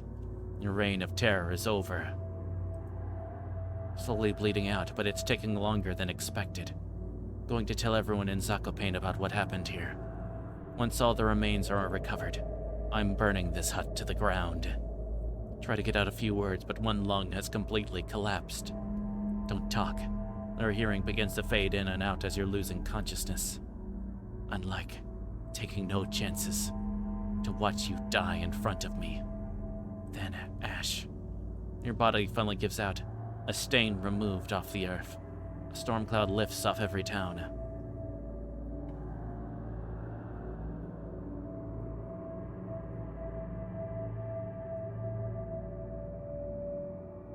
After the events in the Tatras Mountains, Mariah embraces her destiny. The lessons of the cabin wouldn't break most people, but Mariah uses it to become a stronger person. After bearing Anatoly, Gregor, and Karen, she worked with the Polish government to eventually return home to Ukraine. In April of 1945, Mariah is selected to attend a conference in San Francisco. She is picked over Dmitry Manulitsky to represent Ukraine at the first meeting of the United Nations. Elected to the first committee, she helped create the preamble in Chapter 1 with the UN. Years later, she would go on to form a committee to investigate atypical beings. Using the cabin as a blueprint, countries around the world began to document the numerous abnormalities impacting everything from death rates to food prices. She was the murderer. Well, I think it's you are, but, by doing it, she eventually, gets to kill you instead, to stop it. Committee's investigations reveal that many historical events were swayed, either directly or indirectly, by these atypical beings. Mariah proved expert testimony for many of the trials that took place. The books and notes found in the cabin gave helpful insights for prosecutory efforts around the world.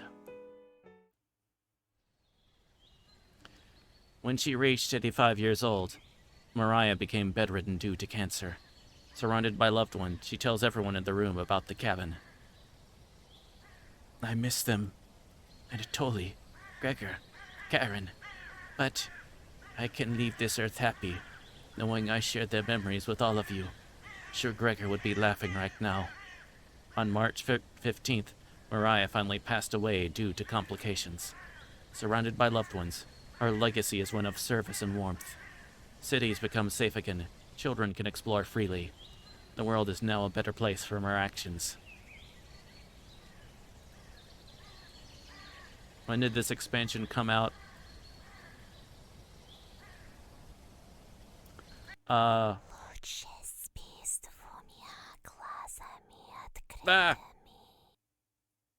I'm not...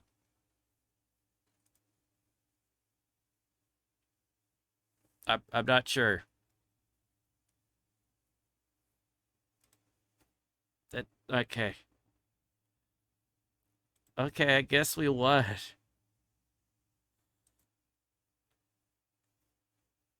Uh...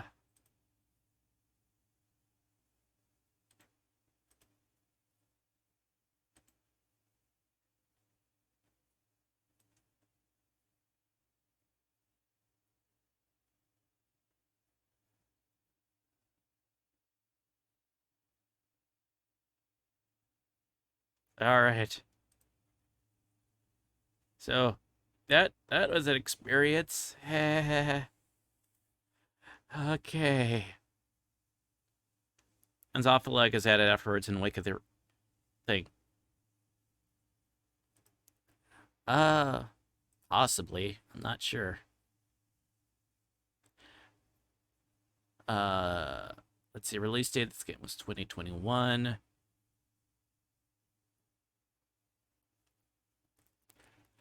Let's see. Not sure. They do apparently have a, there is a sequel coming out, apparently. Called The Dread Wait.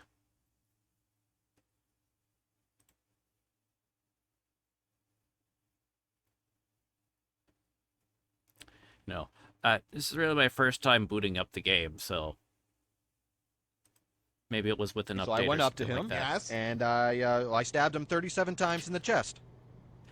Carl, that kills people! Oh, That's the capitalism. Space. Thank you for the fluid check. Anyway.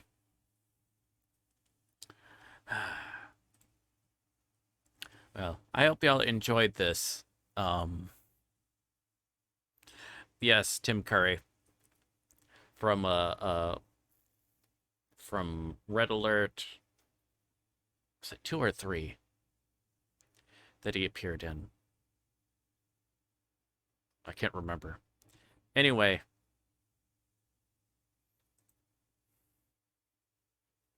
Command and Conquer Red Alert. It's either 2 or 3, so. But anywho, this was definitely a very interesting experience. It's fun.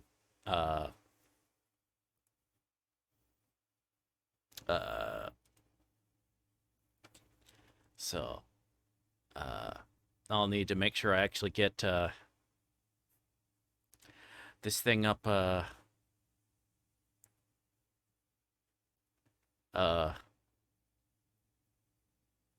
I can't remember. Whatever. I'll have to get the of course, because I forgot to record, I'll have to do the YouTube or whatever. I'll have to do the manual thing from which takes for a while. But anyway, never mind that. But we're gonna raid out. Tomorrow I'll be streaming for sure in the evenings. Kind of wanting to do like in the afternoon to do another like short afternoon stream tomorrow, I think, but may or may not.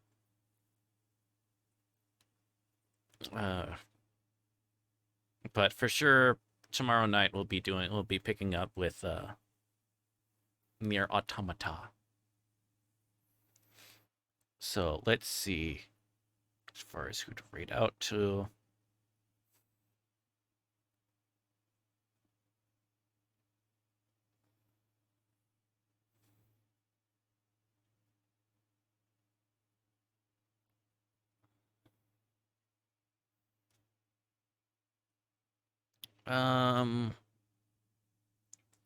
So there's a VTuber we're gonna raid, I think. The Angel Bun XOX. They're currently playing Elden Ring. So we'll give them they're a good streamer. We'll give them a raid. It's just